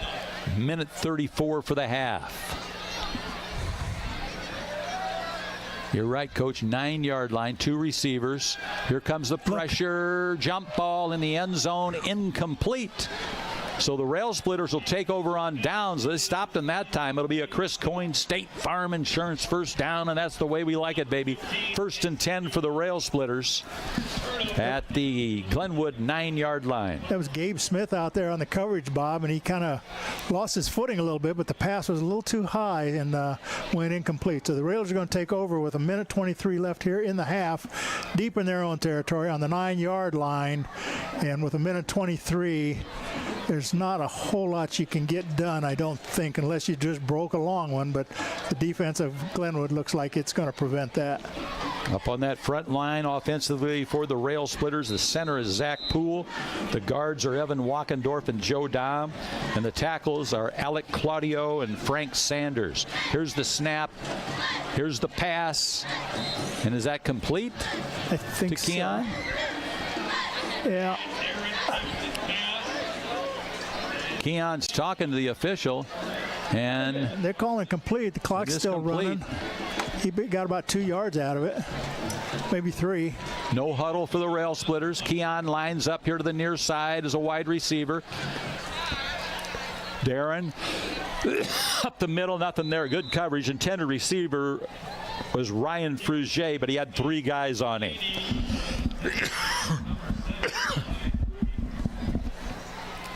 3rd and 8 now for the Rail Splitters.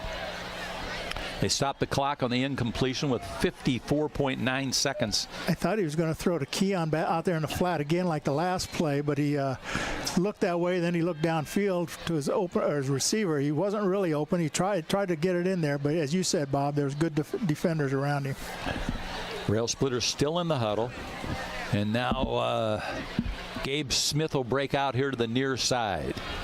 Darren's in the gun, and they hand it off. Bunner's got some running room, fights his way across the 20 to 25, stays on his feet across the 30 to the 35-yard line.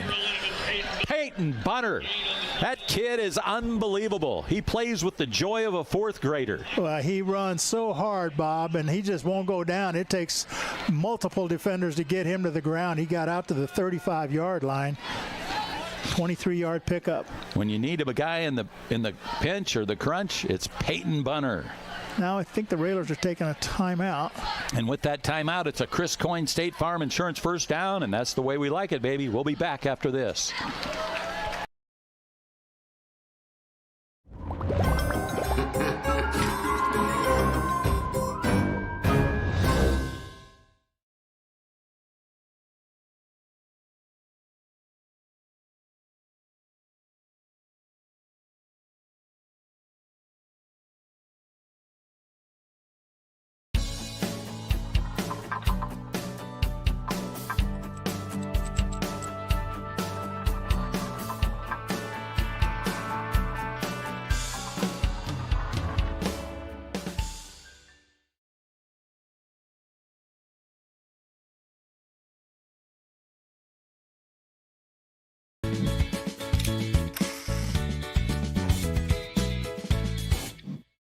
It'll be Zach Poole over the football. Dom and Claudio here on the left side of the line, and Walkendorf. And it looks like Claudio on the right side of the line. Stevens got the snap. He's got pressure. Now he's going to throw a long, high pass. Picked off at the 40. No, he dropped it. Unbelievable. The guy was wide open, and he went to his knees in anguish because he had an easy pick. Stevens just threw that up for grabs, Bob. He should never have thrown that ball, and it just hung up there and gave the defense a time to get under it. What a break that he dropped it, because he had a lot of field in front of him to run. Just a wounded, wobbling duck in the air, and he just couldn't hang on to it. I think maybe it just slipped out of his hand. It might have. Keon split here to the near side.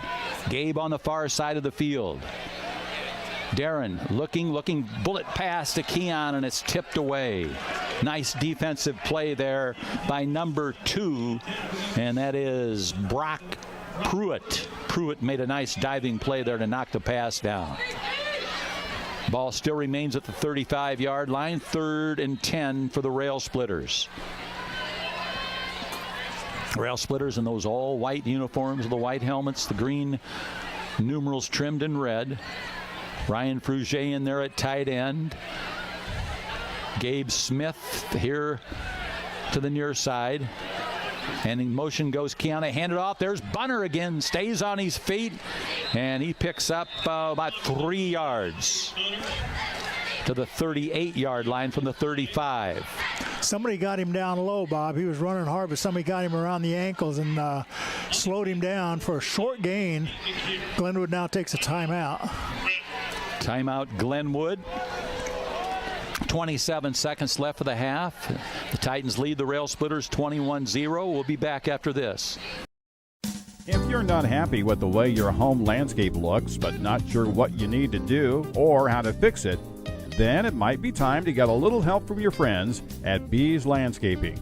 Their highly trained and courteous staff will do all the work that fits your style and budget, including retaining walls, patios, sidewalks, leveling and grading yards, seeding and fertilizing, or new sod installation. Bees Landscaping, 1302 State Route 10. We are making a difference. Lincoln Rail Splitters still huddled up. Glenwood called a timeout with 27 seconds left here in the half. They're back out on the field. They're ready to go. Rail Splitter team now comes out offensively. The Rail Splitters have got a 4th and 7 situation here at their own 38-yard line. You would normally think this would be a punting situation, but for the Lincoln football team, it not necessarily. But if you don't get it, you give them good field position with just enough time for a couple plays. They've used, unofficially, we've got them down for using at least 2 of their timeouts so far. They may have 1 left. Gabe Smith lined up on the far side of the field. Kanai is the right wing. Now Keon splits it out wide here to the near side. Darren throws it over the middle. Incomplete. Well, that was a case of the quarterback throwing it quickly, and the receiver hadn't turned around and looked for it yet, Bob, and didn't get a chance to complete that. And you understand why he throws it quickly. He was getting some pressure, so he wanted to get rid of it, but receiver didn't have time to finish his route and find the ball. So now it's going to be 1st and 10 for the Titans at the Lincoln Rail Splitter 38-yard line with 26 seconds remaining in the half. The defense is going to have to hold again. Sanders, Walkendorf, and Owen Grant up on that front line. Need to see a Mellow Cream sack right here. Knadler, man in motion. Throws it out on the screen, and now he's going to throw. He's got a man wide open, and there it is. Touchdown, Titans. Perfectly designed play for the Titans. Knadler threw the screen pass out to Brady Dwyer, and then he threw it for the touchdown for the Titans. That'll make the score Titans 27 and the Rail Splitters 0 with 18 seconds remaining. They work on that play all the time, and it worked with only 26 seconds on the clock. Yeah, you can almost, from up here anyway, you can almost see it coming when he threw the ball behind to his first receiver, and then he threw it down for the touchdown. Mia Gerger, here's the placement, here's the kick. Sidewinder through the uprights, and the Titans lead it 28-0 with 18 seconds left in the half. We'll be back after this. The Heart of Memory Care consists of providing person-directed care to know and to work with each resident as an individual, and to provide them with care as unique as they are. At Copper Creek Cottages Memory Care in Lincoln, our caring, compassionate staff, enriching activities, and cottage front apartments all provide the secure, safe environment that your loved one requires. Hi, I'm Deb Mox, Administrator at Copper Creek Cottages. Let Copper Creek Cottages Memory Care be the light in your journey. Football from Glenwood Titans Stadium, and the Titans lead it 28-0. And it's going to be another Chicago Street Rentals kickoff. Chicago Street Rentals out at 1909 North Kickapoo Street, out by the old North Mine. There used to be an ice house out there too. If you're old enough to remember that, you could go out there and get a block of ice. Guy getting ready to kick it off for the Titans is number 14, and that is Tristan Schwint. He's a sophomore, 6'1", 201-pounder. The Carson brothers not standing by each other this time. They're ready to go. Christian Brown shook up on that one play, and he's not back out there again. Let's hope he's all right. Schwint will kick it away, and let's see which one of the Carson brothers gets the football this time. And here's the approach and the kick, and it's a low runner on the ground. Kanai is going to pick it up the 10, fakes the handoff to Keon, and now he tries to string it out around the right side, stays on his feet. They grab his jersey and finally take him out of bounds around the 24-yard line. Fake the handoff to Keon, and then Kanai took it around the right side, and that's going to be a Chris Coyne State Farm Insurance first down with 10 seconds left in the half. The Rail Splitters at their 23-yard line.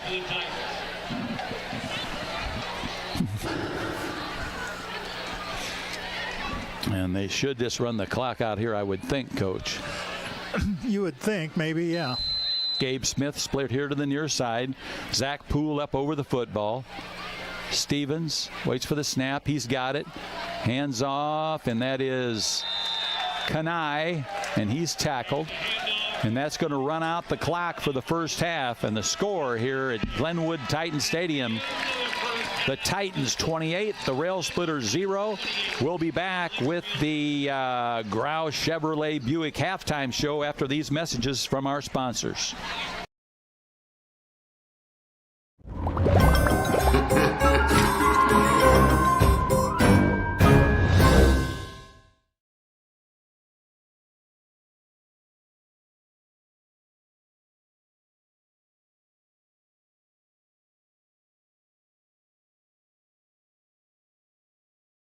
If you're not happy with the way your home landscape looks, but not sure what you need to do or how to fix it, then it might be time to get a little help from your friends at Bees Landscaping.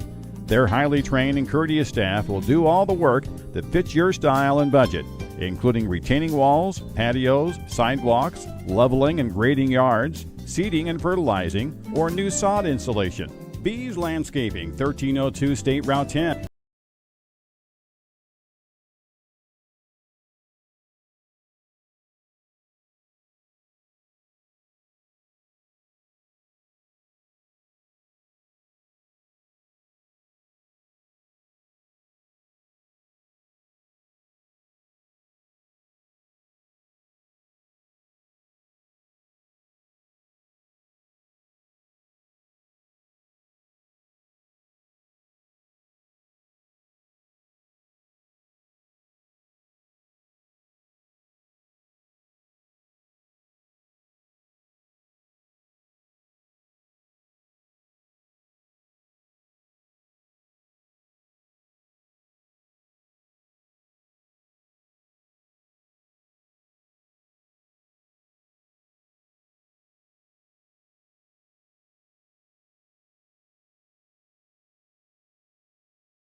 Timber Creek Village Assisted Living understands the emotional journey of moving to a new home. That's why we work hard to make the transition as easy for you as possible. We currently have apartments available and invite you to come by and let us show you how we can provide you with a stress-free lifestyle and why Timber Creek Village is top choice for retirement living in Lincoln. You'll enjoy private apartments, 3 home-cooked meals a day, daily activities, socialization with other residents, and care centered around your individual needs. Timber Creek Village, where people become friends and friends become family. This live video stream is made possible in part by WLCN's live stream technology sponsor, Me Realty, located at 602 Keokuk Street in Lincoln, and online at merealty.com. The Heart of Memory Care consists of providing person-directed care to know and to work with each resident as an individual and to provide them with care as unique as they are. At Copper Creek Cottages Memory Care in Lincoln, our caring, compassionate staff, enriching activities, and cottage front apartments all provide the secure, safe environment that your loved one requires. Hi, I'm Deb Mox, Administrator at Copper Creek Cottages. Let Copper Creek Cottages Memory Care be the light in your journey.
WLCN 96.3 FM and WLCNonline.com present Lincoln Community High School Rail Splitter Football. WLCN's live stream video coverage of Rail Splitter Football is brought to you by these fine sponsors. United Community Bank, located at 2201 Woodlawn Road in Lincoln and online at ucbbank.com. United Community Bank is the leader in community banking and stands ready to help both individuals and businesses. Phone 217-735-5400. Culver's of Lincoln, home of the Butterburger. Stop by before or after the game, located at 2530 Woodlawn Road in Lincoln. Schneider Masonry, family owned and operated in Central Illinois with over 40 years of experience serving builders, contractors, and homeowners. Free estimates available. Call 217-314-9654. Thank you for watching WLCN's live video stream coverage of Lincoln Community High School Rail Splitter Football.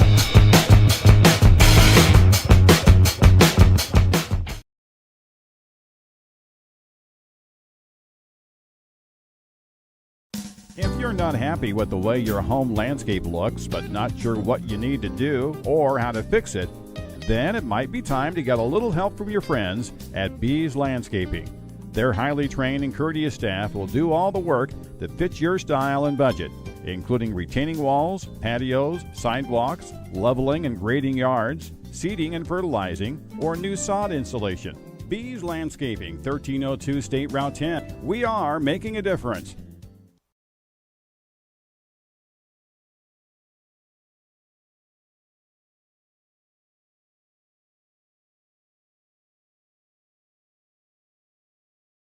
Lincoln Rail Splitter Football on a Friday night, and this is the Grau Incorporated halftime show with Coach Ken Schweitzer and Bob Verderber. And the Grau Incorporated, Grau Chevrolet Buick, is out at 1905 North Kickapoo Street in Lincoln. Phone 217-735-4444 or go online to grauinc.com. That's Grau Incorporated, our halftime sponsor. And it was a rough half for the Lincoln Rail Splitters. They trailed it here at halftime, 28-0, Coach. We had our chances. The defense did have some strong showing there, but that last play really killed us on that screen pass. They've shown a few glimpses of playing real well, but not consistently. That's the problem, Bob. Glenwood scored with 4 minutes left in that first quarter on a 13-yard pass play to take the lead 7-0 after the extra point. Then they put 3 more scores on the board in the second quarter, which kind of broke our back a little bit. 2 on passes and 1 on a 1-yard run by Brady Dwyer, and that made it 28-0, which it is at the halftime. The Railers, on the other hand, they had a couple drives. They started on their own 15. The first possession they had drove down to Glenwood's 38-yard line before turning it over on downs. And then their second possession started their own 9. They got out to the 46, but once again, after a couple incompletions, turned it over on downs, and Glenwood was able to capitalize after that. Railers had a few good plays there. They completed 5 of 18 passes, which isn't great, but he had 4 of those were in his first 5 attempts. So his total is 52 yards on that. The leading rusher is Peyton Bunner, who's had a good first half, Bob. He carried the ball 7 times for a total of 72 yards. So he's an offensive leader for the Railers here so far tonight. Well, you know, they key so much on the Carson brothers, and Bunner is such a hard runner. He has that line of scrimmage, like you said, at full speed, and it's hard to take him down. Yeah, he's just a hard-nosed runner, and you got to love that. He's carried the weight there in the middle, and then teams here later as the season's gone along, and the opponents have gotten a lot tougher too, Bob, but they're able to spread it out or string it out and stop that outside run, and Keon and Kanai both have had a hard time getting around the corners. Well, Coach, the last game of the regular season, a lot of games out there being played in the Central State 8, and we'll be interested to see how those turn out. The big feature one, of course, is always the Rochester SHG game, and that is at SHG. Yeah, that'll be interesting to see how that turns out. You know, based on games earlier in the year, you got to give the nod to Rochester in that one as they go in undefeated, Bob, but you never know. Besides besides our game here, the other good one, Jacksonville's playing at U-High, and Jacksonville, they need a win to have a chance at the playoffs. They've got 4 wins and 4 losses going in, so if they don't get the win at U-High, they're not going to have a chance for the playoff. U-High, of course, qualified last week, getting their 6th win against the Railers. The other conference games, Lanphier is playing at Springfield tonight, and Eisenhower plays at Southeast. Eisenhower at Southeast, and then the one at Memorial Stadium, of course, is Lanphier and Springfield. Right, and then MacArthur, the other conference team, is playing the non-conference game tonight at Bloomington, and I think we said they've already got enough wins to make the playoff. MacArthur, they've got 5 wins. The 6th one would give them, they wouldn't have to worry about point total. I hear they have very impressive freshman there. I don't know his name, but at MacArthur. Yes. Yeah, I haven't read much about him or heard much about him since we didn't play him on the schedule this year, and we don't play him again next year either. After 2 years, then they come back on the schedule for the Railers, as does Sacred Heart Griffin. So we'll see how that is. If he's a good freshman now, he'll be a junior the first time we get a chance to play him. And then, of course, next year there'll be a 12th team in the Central State 8, so there'll be 2 different divisions, I believe. Okay, you know more about that than I do, keep talking. Keep talking. I think Quincy Notre Dame's going to be in the Central State 8. That'll be a long trip for us, but I think they're playing now as an independent, if I'm not wrong about that. So it would make sense for them.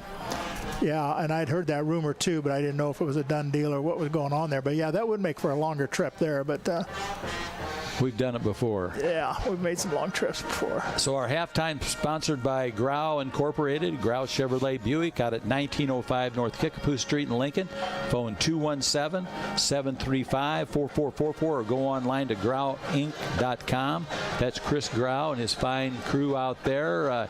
You can get you a brand new car or get a used car like I did about a month ago, or you can get your car detailed or tuned up, whatever you need. They'll get the job done for you out there at Grau Incorporated. That's Grau Chevrolet Buick out at 1905 North Kickapoo Street, our fine halftime sponsor. We'll be back after these messages with more of the halftime with Coach Ken Schweitzer and Bob Verderber.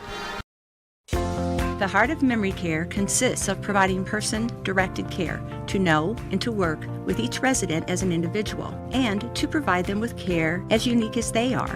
At Copper Creek Cottages Memory Care in Lincoln, our caring, compassionate staff, enriching activities, and cottage front apartments all provide the secure, safe environment that your loved one requires. Hi, I'm Deb Mox, Administrator at Copper Creek Cottages. Let Copper Creek Cottages Memory Care be the light in your journey.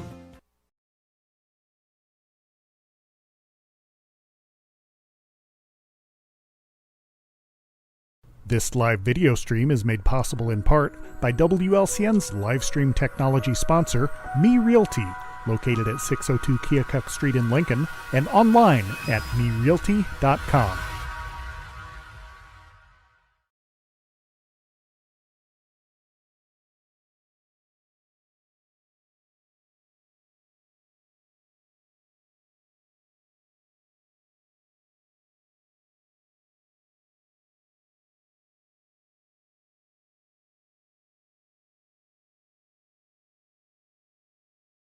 Timber Creek Village Assisted Living understands the emotional journey of moving to a new home. That's why we work hard to make the transition as easy for you as possible. We currently have apartments available and invite you to come by and let us show you how we can provide you with a stress-free lifestyle and why Timber Creek Village is top choice for retirement living in Lincoln. You'll enjoy private apartments, 3 home-cooked meals a day, daily activities, socialization with other residents, and care centered around your individual needs. Timber Creek Village, where people become friends and friends become family.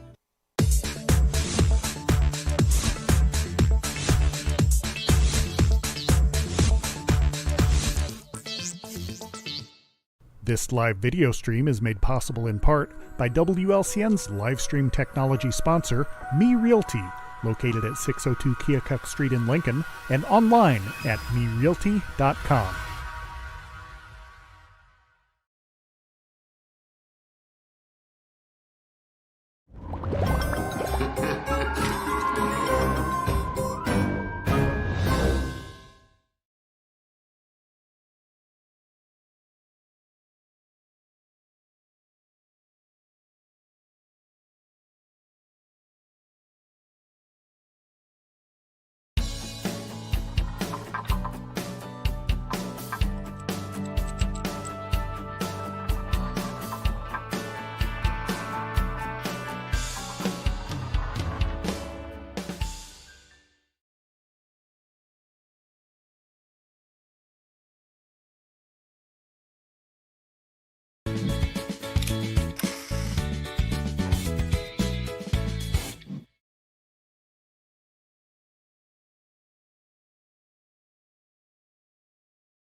WLCN 96.3 FM and WLCNonline.com present Lincoln Community High School Rail Splitter Football.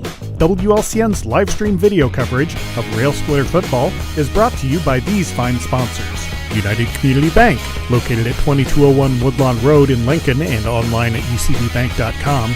United Community Bank is the leader in community banking and stands ready to help both individuals and businesses. Phone 217-735-5400. Culver's of Lincoln, home of the Butterburger. Stop by before or after the game, located at 2530 Woodlawn Road in Lincoln. Schneider Masonry, family owned and operated in Central Illinois with over 40 years of experience serving builders, contractors, and Bloomington and Rochester and Sacred Heart Griffin. Yeah, Sacred Heart Griffin trailing 21-7. That sounds right. At halftime. We're collaborating up here. At Sacred Heart Griffin. And MacArthur with a good lead, 30-3. 27-3 against Bloomington. So we're kind of cheering for that tonight because if that holds, that'll give Lincoln another point toward the playoffs. And if we do our math right here, we think we're going to add 6 points tonight from all the games and onto the 28 that the Railers have prior to this weekend. So that would give them a total of 34 points. And we still don't know if that's going to be enough to get in if it comes down to that. But And I was listening to one of our competing stations earlier on the way into the big city of Lincoln, and they think we're going to play Rochester if we get in. Well, normally if we make it in as a 5-4 team, usually the 5-4 teams play 9-0 teams, and that would be Rochester, assuming they finish that win tonight, and that's a possibility. It would be a close matchup. The IHSA, when they match up playoff teams, they try to keep the distance of travel fairly close if they can. Doesn't always work out that way, but so we'll wait and see. If we get in, that'll be great. We'll play whatever they tell us to play. You're listening to the Grau Incorporated halftime show for the Lincoln Rail Splitter football team out at 1905 North Kickapoo Street in Lincoln.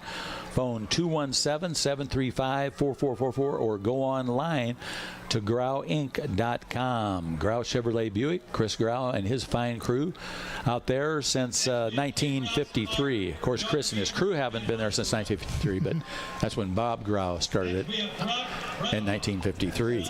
So the Rail Splitters trailer here at halftime, 28-0, Coach, and it's about time for Coach Ken Schweitzer to go over the Me Realty list of the game.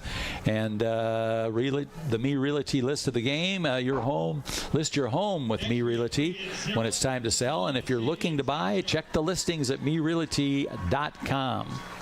Yeah, Bob, we had three keys to the game that we thought of before the game started. Number one was control the run game, the Titan run game. And to be honest, their passing game is what hurt us most. We've been able to make some pretty good stops between the tackles, in the middle. They've gotten to the outside a little bit at times.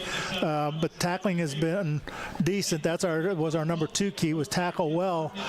Anything in between the tackles, I think Lincoln defense has done a pretty good job. And even a few open field tackles, we've done a nice job making some tackles, getting a lot of pursuit, getting a lot of defenders around the ball. So I think that's has turned out fairly well. The third one was move the ball offensively.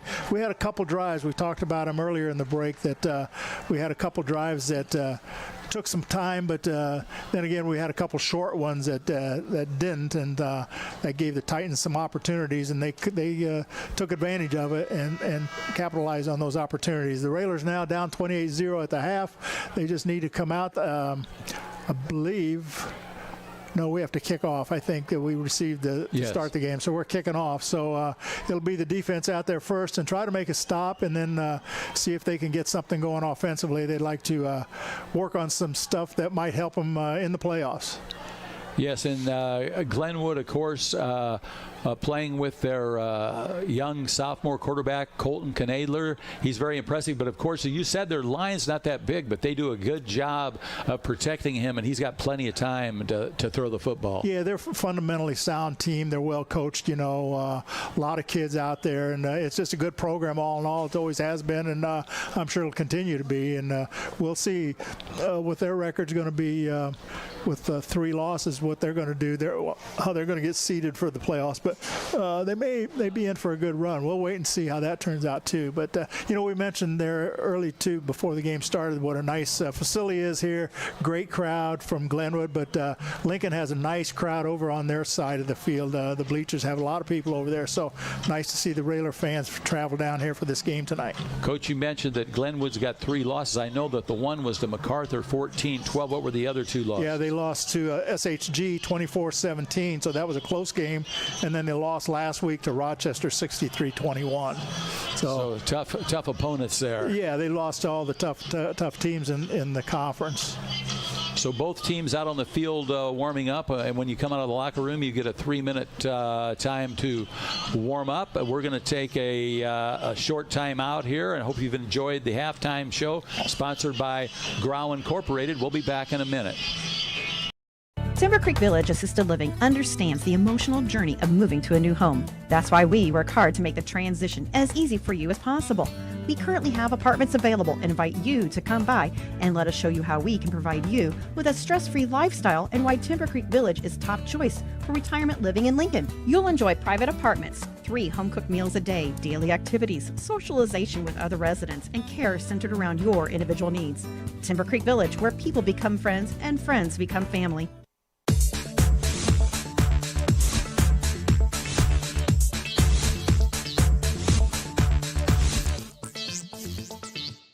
This live video stream is made possible in part by WLCN's live stream technology sponsor, Me Realty, located at 602 Keokuk Street in Lincoln, and online at merealty.com.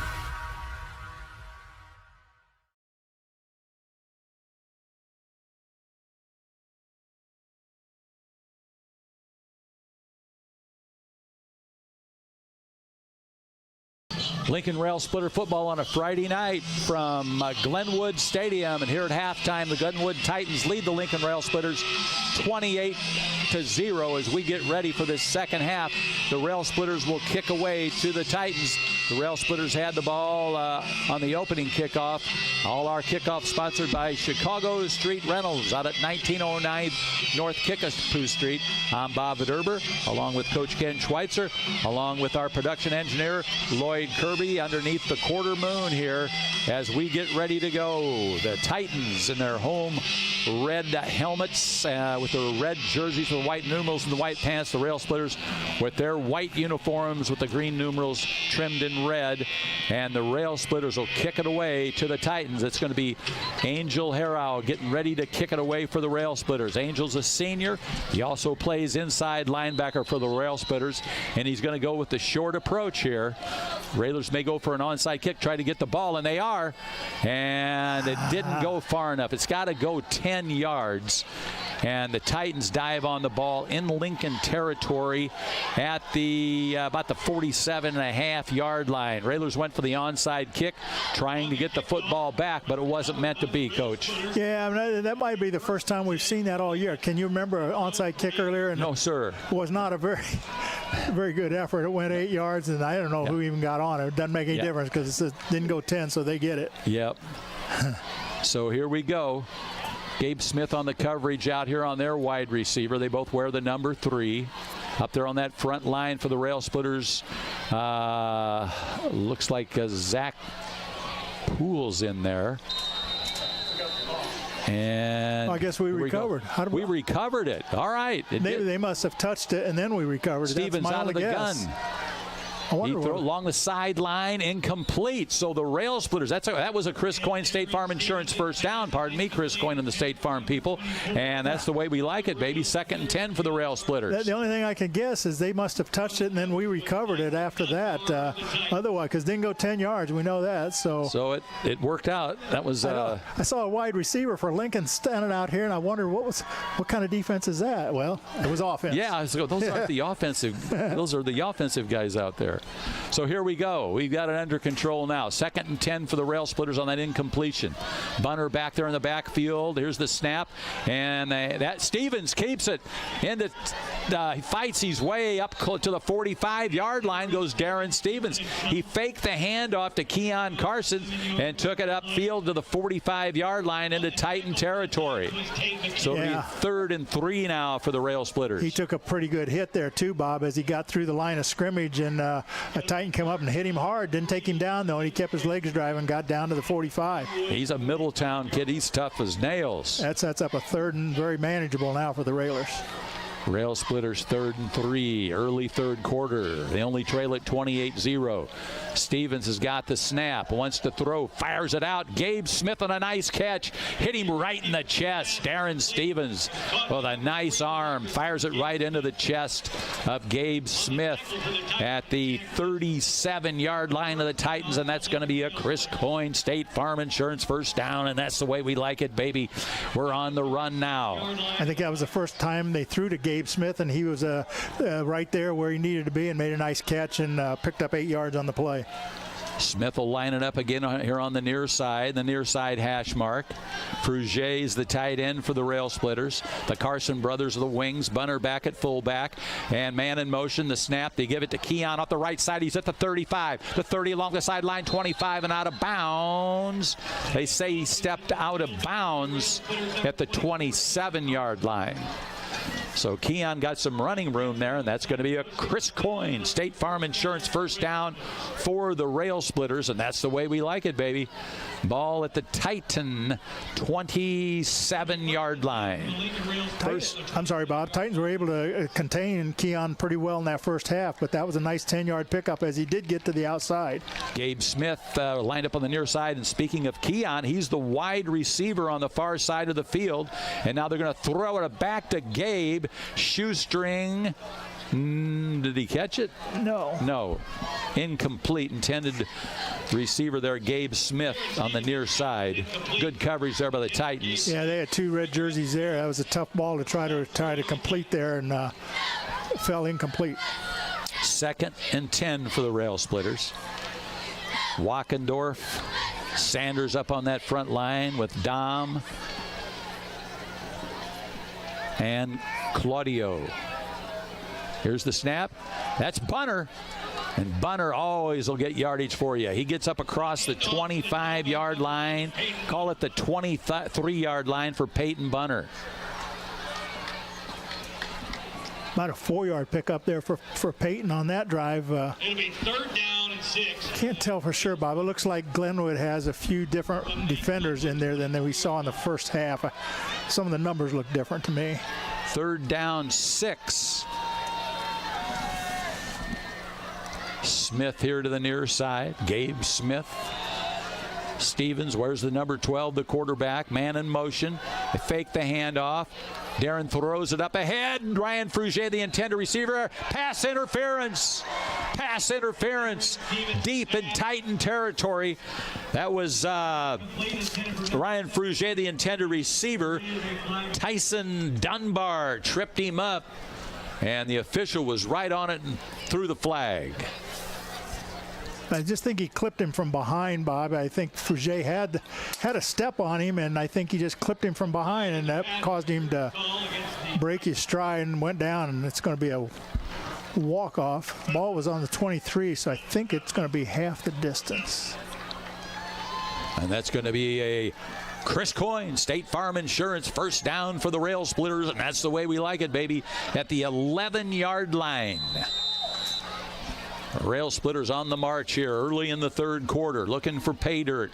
They're 11 yards out. Gabriel Smith here to the right side. They got Kenai Carson in the slot here on the near side. Keon in motion. And Darren gets tackled. He gets sacked in the backfield. Fake the handoff to Keon. I think he wanted to throw it. Well, he was looking to do something with it, Bob, and I was worried he was going to get away from him, but he did the smart thing and covered it up and went down with it. So now it's going to be 2nd and 15 for the Rail Splitters, back at almost at the 17-yard line on that loss. stops the momentum of the Rail Splitters. They got to get it back here. Bunner in the backfield.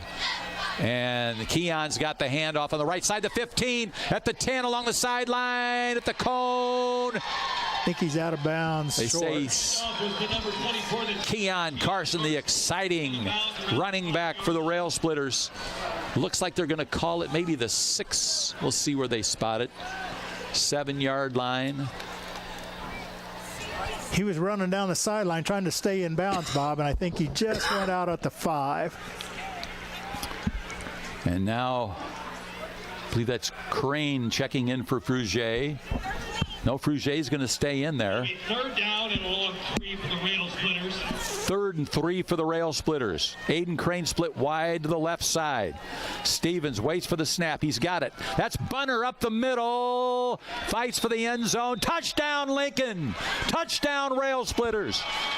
Peyton Bunner took it up the middle. Peyton Bunner, who gets into the end zone. He deserves that one. Peyton Bunner, the last 2 games, has been running like a wild man, and tonight he gets a touchdown. Well, they went to the guy that's done it all night for him, Bob, running the ball, and a nice call by the coaching staff. Bunner straight up the middle, and he ran hard, got hit by a couple defenders, but he took it into the end zone for the first touchdown of the night for the Railers. That's a Joe Ryan Country Financial touchdown for the Lincoln Rail Splitters. Here's the snap by Johnson, the placement by Crane, the kick by Angel through the uprights, and the score. Titans 28 and the Lincoln Rail Splitters 7. We'll be back after this. Timber Creek Village Assisted Living understands the emotional journey of moving to a new home. That's why we work hard to make the transition as easy for you as possible. We currently have apartments available and invite you to come by and let us show you how we can provide you with a stress-free lifestyle and why Timber Creek Village is top choice for retirement living in Lincoln. You'll enjoy private apartments, 3 home-cooked meals a day, daily activities, socialization with other residents, and care centered around your individual needs. Timber Creek Village, where people become friends and friends become family.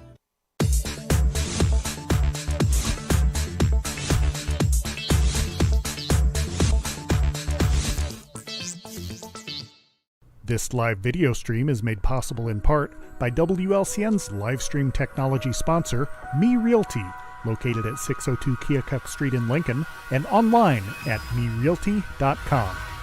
Titans not yet out on the field. Now here they go. Angel Harrow kicked the extra point, and now he'll kick it away for the Rail Splitter. He's a senior. We'll miss him. He wears the number 4. He's an inside linebacker. Does all the kicking for the Rail Splitters. This time on the long approach. This time he'll kick it deep.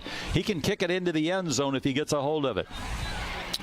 On your radio dial, Angel will be kicking from left to right, south to the north. There's the boot. This time just a short pop-up, and they just dive on it at about the 33-yard line. It'll be 1st and 10 for the Titans. It wasn't an onside kick. It was a medium-sized kick. Kind of a little short pooch kick there, Bob, and the Titan did the right thing. He caught it and went straight down before the defense got there to tackle him. 1st and 10 for the Glenwood Titans at their own 33-yard line. 9:09 remains in the 3rd quarter. They lead it 28-7. Out of the shotgun formation, that's still Knadler in there. Where's the number 12, just like Darren Stevens. Knadler comes up, talks to the offensive line. Now he backs off. He's got a lone running back with him. 2 receivers to the far side of the field. He's got the snap. Hands off. Rail Splitters just missed a tackle. Now they try to get another one. No. Right side. Finally taken out of bounds. And the handoff to number 9, Brady Dwyer. Brady Dwyer, the running back for the Titans of Glenwood. Like a gain of around 6 yards. 6-yard pickup.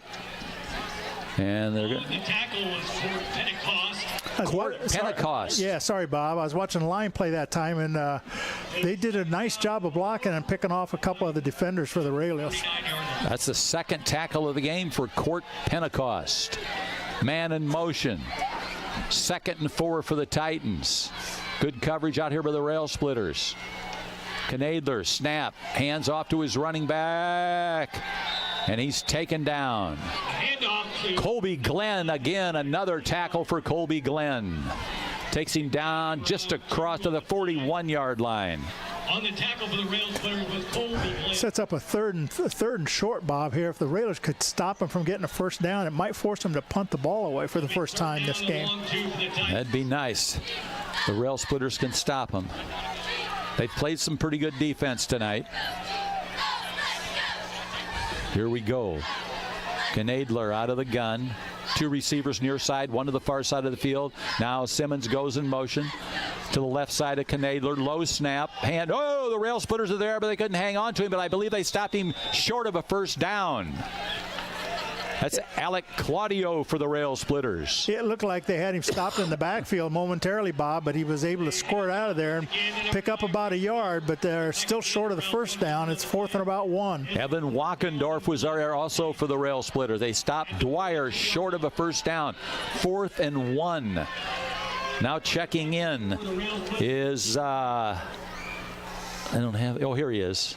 Colton Hackey wears the number 1. Defensively, you got to just sell out in the middle and stop the inside run. Knadler. Quarterback, they got him stopped. Stopping. Get him down, yes. Oh, yeah. Great defensive They're play. not going to let him go anywhere. Yeah, quarterback tried to keep it, faked the handoff in the middle. He kept it, tried to go off tackle, and the Railer defense en masse was there to stop him, Bob. There were 11 white shirts around him. Man, he didn't have a chance. The Rail Splitters leading the tacklers was Alex Claudio. Alec Claudio, the first man there for the Rail Splitters. It'll be 1st and 10 for the Rail Splitters at the Glenwood 41-yard line. That's a Chris Coyne. State Farm Insurance first down for the Rail Splitters in enemy territory at the 41-yard line. That's the way we like it, out of that wing formation. Man in motion. Keon's got it. Right side, looks for running room. Got a yard out of it at the 40. 2nd and 9 for the Rail Splitters. Not a lot of running room there. A lot of defensive players there to stop him as he tried to find opening. Just wasn't there this time. Number Theo Claxton on the tackle for the Titans. Gabe Smith split here to the near side hash mark. Stevens out of the gun, got the snap, handoff. Bunner across the 40, 35, stacked up at the 34-yard line. Give that ball to Peyton Bunner, and you're going to get a chunk of yardage. He picked up 6 on that play. Gets him up to unofficially 87 yards already in this game on 10 carries. That's the same amount of yardage that he had last week. He had 88 yards last week against U High. Gabe Smith wide to the left. Stevens out of the gun. Kanai in motion. And Kanai's going to keep it. Straight arm. It looks like he's got a first down. Handoff to number 2, Connie Carson. Looks like he didn't run out there with a lot of conviction, Bob, as he was looking for a place to run, but he got outside and turned it up just enough for the first down. And that's going to be a Chris Coyne State Farm Insurance first down for the Rail Splitters at the Titan, just across the 31-yard line of the Titans. And that's the way we like it, baby, with 5:34. They stopped the clock as Kanai went out of bounds, left in the third quarter. Titans 28, Rail Splitters 7. They trailed at one time 28-0. They can cut it in half on this drive. Stevens got the snap. Hands off. Keon wrapped up in the backfield. Stays on his feet. On the hit, 24. Back to the 30-yard line. Keon was able to make something out of nothing there, Bob. They had him in the backfield, and he didn't go down, and he just kind of weaved around trying to find something and turned it into a 1-yard pickup.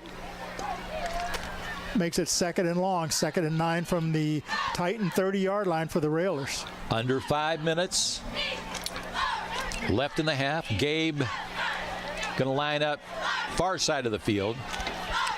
Keeler's in there now. There's the pass, and it's caught. I believe that's Gabe Smith. Yes. Nice catch. Just short of a first down. Pass is complete to number 7, Brian. They might have to bring the chains out on that one, Coach. I see where they placed it. They're going to put it on about the 21, it looks like. Looks like he's just short of the 9-yard pickup. Nice pass by Darren Stevens to Gabe Smith. 3rd and inches for the Rail Splitters. Smith lines up again on the far side of the field. Keeler's in there at a wing for the Rail Splitters. Up under center, Stevens, hands off. Ooh, he got tripped up. To Bunner. That was the what you would guess the call would be. He actually lost a yard on that, but somebody dove in a submarine there on the defensive line and got into the backfield and got him before he could get to the line of scrimmage. Now it's 4th and 2 for the Rail Splitters. It was a 3rd and 1 on that play. Now it's 4th and 2. Gabe Smith, far side of the field. Here come the Rail Splitters. Stevens going to come up under center again. He's going to keep it himself this time. It's going to be close. He's got it, I think. Didn't need a lot. And it looks like Darren Stevens on the keeper from quarterback. It depends on the spot. First down, Rail Splitters. That's a Chris Coyne State Farm Insurance first down, and a big first down for the Rail Splitters at the Titan 21-yard line. A.J. Ferguson on the tackle for the Titans. This drive started on the Glenwood 41-yard line after the Lincoln defense held on 4th down, and Lincoln has a first down now on the 21. This time Smitty splits here to the near side. Snap Stevens. There's Keon, makes the turn at the 20. The 15 on his feet across the 10 goes Keon. Carson gets back up, and they finally blew it dead. Keon Carson gets a Chris Coyne State Farm Insurance first down. That's going to be a Chris Coyne first and goal. No huddle for the Rail Splitters. Here they go. 1st and 10 from the 10. Here's Keon again. Straight arm. Makes the turn at the 10, and he stood up, thrown out of bounds at about the 6-7 yard line. Tackled and knocked out of bounds by Tyson Dunbar. Knocked out of bounds by Tyson Dunbar for the Titans. Clock stays on the move. 2:41. 3 yards on the play. It'll be 2nd down and goal. He got 3 on that, Bob. That first time I remember all year seeing the Railers go no huddle. 2nd and goal. That's right, Coach, at the 7. Frugier at the tight end. Aiden Crane in there at wide receiver. Poole up over the football. Stevens with Bunner behind him. Here's the snap. Handoff. Bunner off the right side. Stays on his feet. Fights. Inside the 5-yard line goes Peyton Bunner to the 3, looking for pay dirt. Another gain of 2 yards on the play. It'll be 3rd down and goal. 3rd and goal for the Rail Splitters. Peyton Bunner on another nice run. On the tackle for the Titans. Got over the 5 down to about the 3, so he picked up 4 more yards on that run. Michael Lucas on the tackle for the Titans. 3rd and goal. Crane again splits wide to the left. On the near side, it's Kenai Carson. Stevens waits for the snap. He's got it. Handoff. Keon, right side. Touchdown, Rail Splitters. Keon Carson on the touchdown. And all of a sudden, it's 28-13, and that's a Joe Ryan Country Financial touchdown for the Lincoln Rail Splitters. Keon burning up the grass with that speed of his for a touchdown. Crane will be on the placement for the Rail Splitters. Angel will kick it through. It'll be Johnston on the long snap. Here's the snap, the placement, the boot. It's up, and it's through the uprights, and the score. Glenwood Titans 28, Lincoln Rail Splitters 14. We'll be back after this. If you're not happy with the way your home landscape looks, but not sure what you need to do or how to fix it, then it might be time to get a little help from your friends at Bees Landscaping. Their highly trained and courteous staff will do all the work that fits your style and budget, including retaining walls, patios, sidewalks, leveling and grading yards, seeding and fertilizing, or new sod installation. Bees Landscaping, 1302 State Route 10. We are making a difference.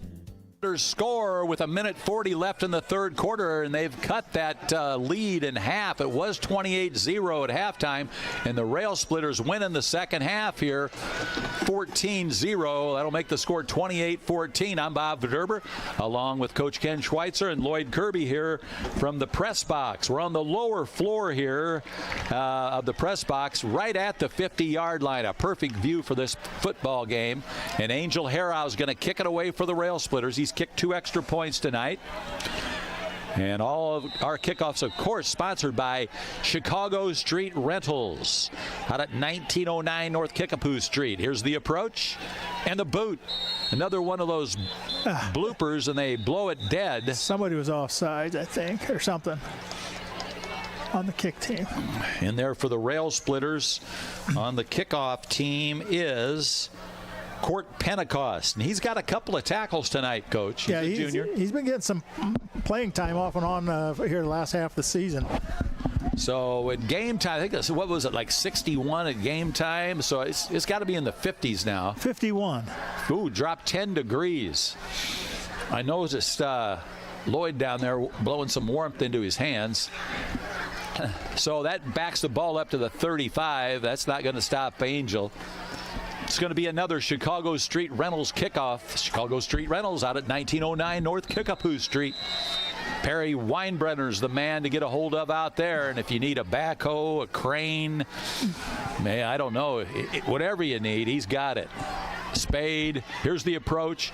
Here's the kick. This time he hits a grass burner down to the 18 to the 20. Here come the 25-30. There's a block at the 40, 45, 50. Here comes Kanai, and he runs him down.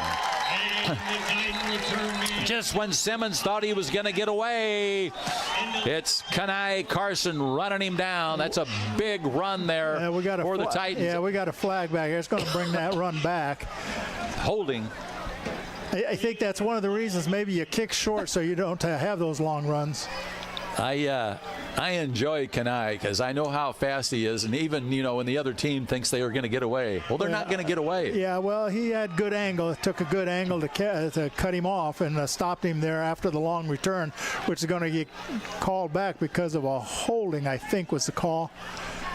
Extinguished. It's going to be on the 35-yard line. And hey, Bob, we got to talk about this Lincoln Rail Splitter team. They went in at half down 4 touchdowns. Some teams would come out and just give up, but this team did not. They came out, played hard, and they've got themselves back into the ball game. They're a veteran ball club.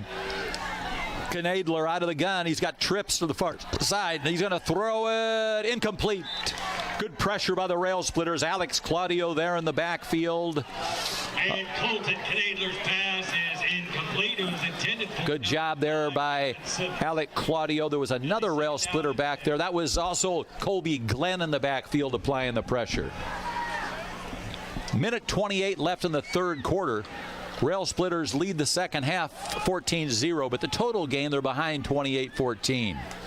Colton Knadler trips to the far side again. One receiver here to the near side. Here's the snap. He's going to roll out to his right. Fires, caught, first down, stays on his feet, finally taken down just short of the 45-yard line into Lincoln territory. That Knadler kid's got an arm on him. Yeah, he throws the ball real well. He's only a sophomore, Bob. Number 28, Dylan Huff.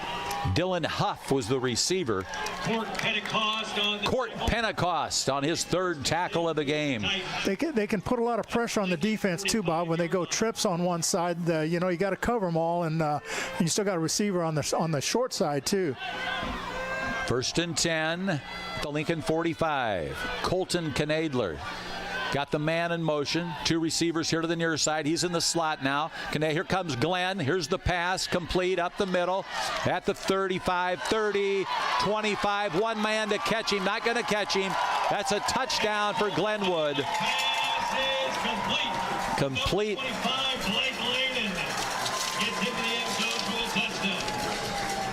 And that was number 25 for Glenwood, Blake Lennon. He's caught a couple passes. That's his third touchdown. So that'll make the score Glenwood 34, Lincoln 14 with 46 seconds left in the third quarter. And now Mia's going to attempt the extra point again. Here's the snap, the placement. Here's the kick. A good strong leg through the uprights, and Mia Gerger kicks it through. That'll make it Glenwood 35, Lincoln 14, 45 seconds left in the third quarter. The Heart of Memory Care consists of providing person-directed care to know and to work with each resident as an individual, and to provide them with care as unique as they are. At Copper Creek Cottages Memory Care in Lincoln, our caring, compassionate staff, enriching activities, and cottage-front apartments all provide the secure, safe environment that your loved one requires. Hi, I'm Deb Mox, Administrator at Copper Creek Cottages.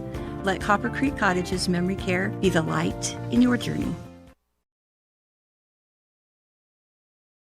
You're listening to Lincoln Rail Splitter Football, and back at the station turning the knobs is Joe Lee. Joe Lee's doing a great job out there keeping us on the air as we celebrate football on a Friday night here from Glenwood Titan Stadium. The Rail Splitters trail at 35-14, but they're going to get the football back. It's going to be a Chicago Street Rentals kickoff, and kicking it off will be Schwintz for the Titans, and of course the Carson brothers back for Lincoln.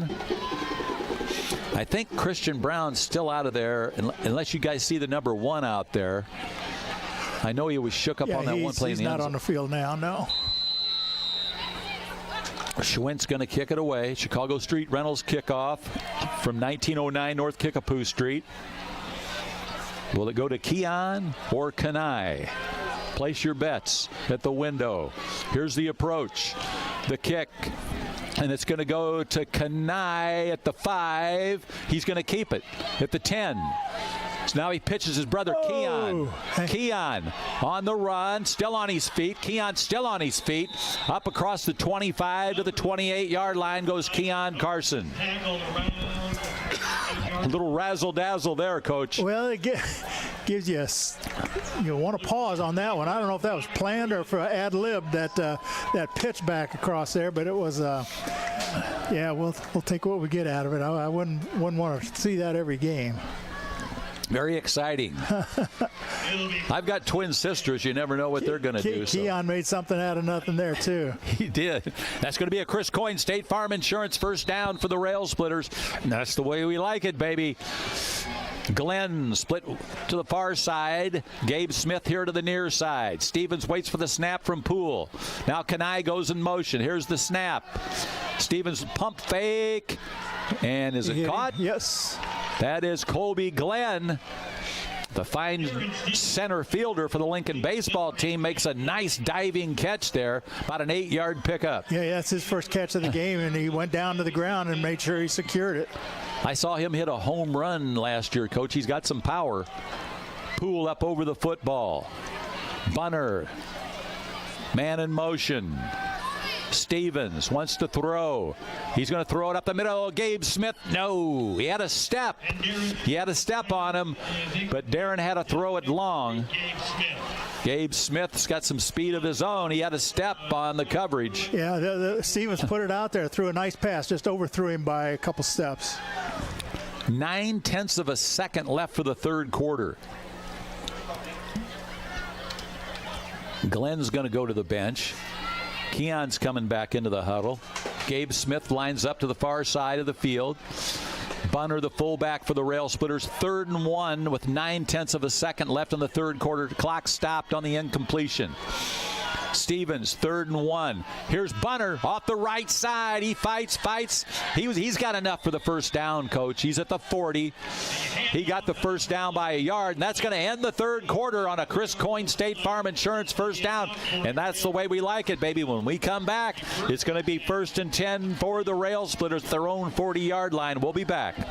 Timber Creek Village Assisted Living understands the emotional journey of moving to a new home. That's why we work hard to make the transition as easy for you as possible. We currently have apartments available and invite you to come by and let us show you how we can provide you with a stress-free lifestyle and why Timber Creek Village is top choice for retirement living in Lincoln. You'll enjoy private apartments, 3 home-cooked meals a day, daily activities, socialization with other residents, and care centered around your individual needs. Timber Creek Village, where people become friends and friends become family. Lincoln Rail Splitter football on a Friday night. A little bit chilly now, but we'll think it's warm another couple months from now. We'll think 51 degrees is warm. Yeah, well, the wind looks like it's picked up a little bit, too. It looks like the flag there on the north end of the field is moving a little more than it did earlier. So it's going to be 1st and 10 for the Rail Splitters at their own 41-yard line as we start this fourth quarter. Alex Claudio in there at left tackle for the Rail Splitters. Up there on that front line, also number 54 is Joe Dom. Of course, the illustrious number 24, Keon Carson, in there for the Rail Splitters. And the man that runs the show, number 12, Darren Stevens. He'll get the snap from Zach Poole out of the shotgun. He's got Peyton Bunner with him back there at fullback. The man in motion, Keon Carson. Here's the snap to Stevens. Rolls out to his right. Throws a bullet pass complete to Kanai. That's going to be a first down. If they give him the forward motion, it's a first down. I got a perfect line on that marker, and that's going to be definitely going to be a Chris Coyne State Farm Insurance first down for the Rail Splitters, and that's the way we like it, baby. And the best thing is, Coach, it's into Titan territory at the 48. Yeah, nice little drive here by the Railers. They need to keep sustaining it. They've thrown the ball well here in the second half. Kanai Carson, he just can't make the turn. It looked like he had room to turn it up there, Bob, and he tried to come outside. That's when the defense closed quickly on him. Got back to the line of scrimmage. 2nd and 10 for the Rail Splitters.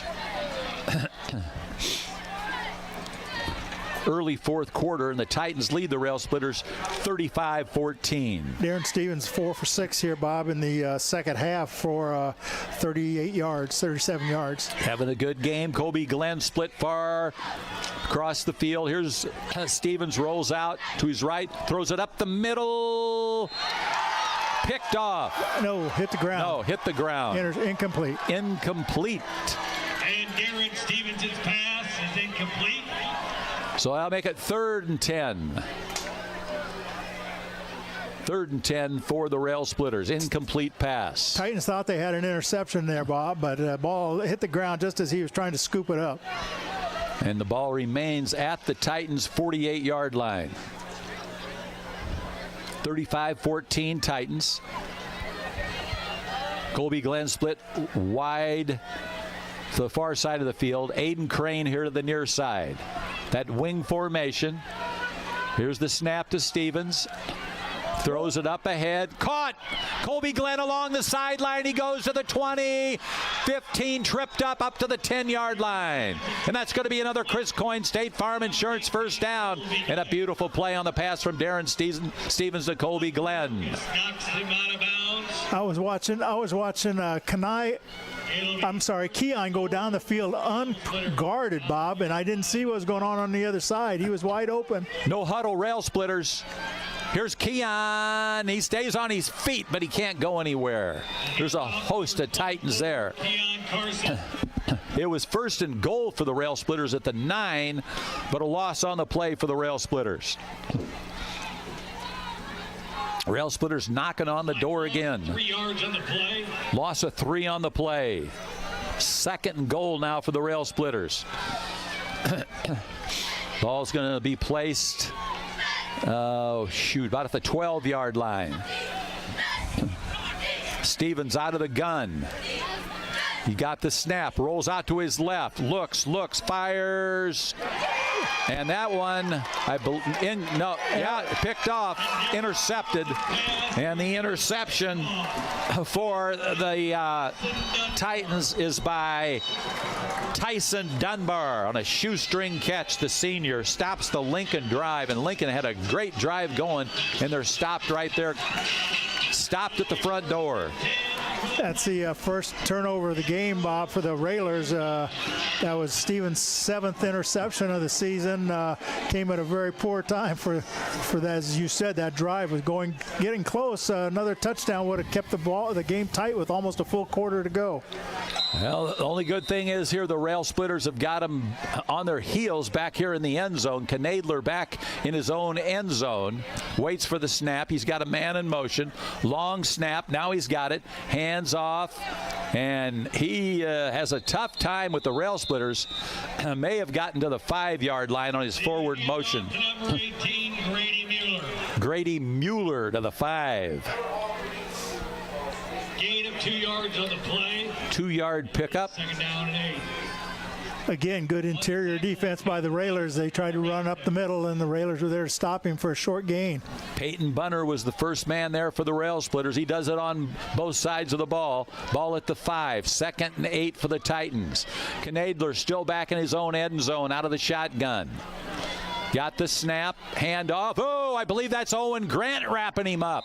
The handoff to number 18, Grady Mueller. Yes, Grady defensive Mueller. end. Yeah, you called it right. Owen Grant came in from the end position and stopped him for no gain. 3rd down. Owen Grant, number 33, a senior for the Rail Splitters. For the Titans. 3rd and 8. This is the big play here on this series, Bob. You can stop him, force the punt, and get the ball back, and you'll get pretty good position, field position for the Railers there if that happens. Checking in for the Titans, that's the dangerous Brady Dwyer. Knadler out of the gun, trips to the far side. 2 receivers here to the near side. Here's the snap. Looks. He's got plenty of time, and he catches it. Good coverage there by Gabe Smith. And it's complete, and it's going to be a first down for the Titans. I believe that was to Newman. It'll be 1st and 10 at the Well, Gabe Smith had good Mason coverage on him. Had him covered, Bob, but the only thing I thought maybe if he'd get his hands up, he had a chance to knock it loose, but didn't happen, and they made a nice catch. He tackled him right away, but first down, got out of the hole. At the 30, Knadler out of the gun, trips here to the near side. Man goes in motion. Knadler now hands off to his, he's going to throw it, I'm sorry. And he stays on his feet. There's Kenai to catch him, but a big gain. Again, Kenai Carson on the tackle. But that was Blake Lennon who made the catch, and he's been a big part of this game tonight. Blake Lennon, he's got 3 touchdowns, I believe, as you said, Coach. Yeah, and that was a 40-yard pickup there on that pass play. He's his favorite target. He has been all night long, and he's had 3 touchdowns, like you said, Bob. Clock continues to run on the completion. 8:03 remains in the ball game. The Titans lead the Rail Splitters 35-14. Knadler out of the gun, back at his own 35. Now he's got a man in motion, and he comes to his left side. Here's the snap. Here's the handoff. Right side. That's Simmons. Went down on his knee, and then coming back to get him is Peyton Bunner. Peyton Bunner playing both sides of the ball now, getting some tackles and some yardage, and a touchdown for the Rail Splitters. Well, Bunner and Frank Sanders both had him in the backfield, Bob, and slowed him down and just didn't quite get him to the ground. It looked like he went down to a knee, but he scrambled up and got back to the line of scrimmage only. Defense is going to have to pull up the bootstraps again. 2nd and 10 for the Titans. Quickly to the line of scrimmage. Simmons lines up in the slot. Knadler, and they've got 1 receiver here to the near side, 2 to the far side of the field. Here's the snap, and a handoff, and finally stopped there. And the handoff to number 18. That tackle made by Keon Carson. Okay, Court Pentecost put the pressure on too, Bob. He come flying up. He's got speed. There is a flag on the field. There is a flag on the field. With 7:01 left in the ball game, the Titans lead the Rail Splitters 35-14. Pretty much right at the line of scrimmage. Well, around the 25-yard. It looks like that's going to be a penalty against Glenwood. They're walking back, so. Now he's going to show it. Holding on the offense. What is that, a 10 or 5-yard penalty? Holding is 10. 10-yard penalty. Just when we needed it. From the spot of the foul. So at the 30, so they'll go back to the Lincoln. Could have been holding then. 45-yard line. Well, unless it happened on the 35. And it's going to be 2nd and 25. Knadler looks to the sideline. He's got 2 receivers here to the near side, 1 to the far side of the field. 2nd and 25. Knadler still looking to the sideline. They haven't started the play clock, and now they're going to go.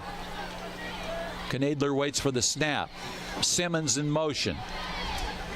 Goes over into the slot. Here's the snap. Hands off to his running back. No, he's going to throw. I'm sorry. Oh, what a catch. And what a catch. He bobbled it and was able to hang on to it.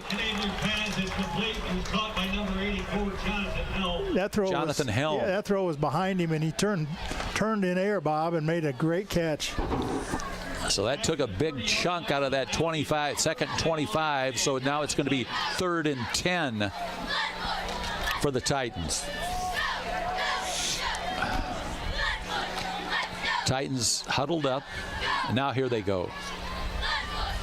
He's got trips to the far side of the field. One lone receiver here on the near side. Here's Knadler. Rolls out to his left. Here comes Owen Grant. Here's the pass. And I believe it was caught for a first down. It was. Knadler's pass is complete. It was caught by number 15, Mason. He's inside the 20. I didn't see. At the 15. I was watching the pressure. Owen Grant was chasing him and closing on him on the quarterback. Just couldn't quite get there. That was Mason Newman. But 14-yard pickup for another first down. At the 16. 1st and 10. On the far side hash mark. Again, trips on the far side of the field. Lone receiver here on the near side of the field. Knadler, and they blow it dead.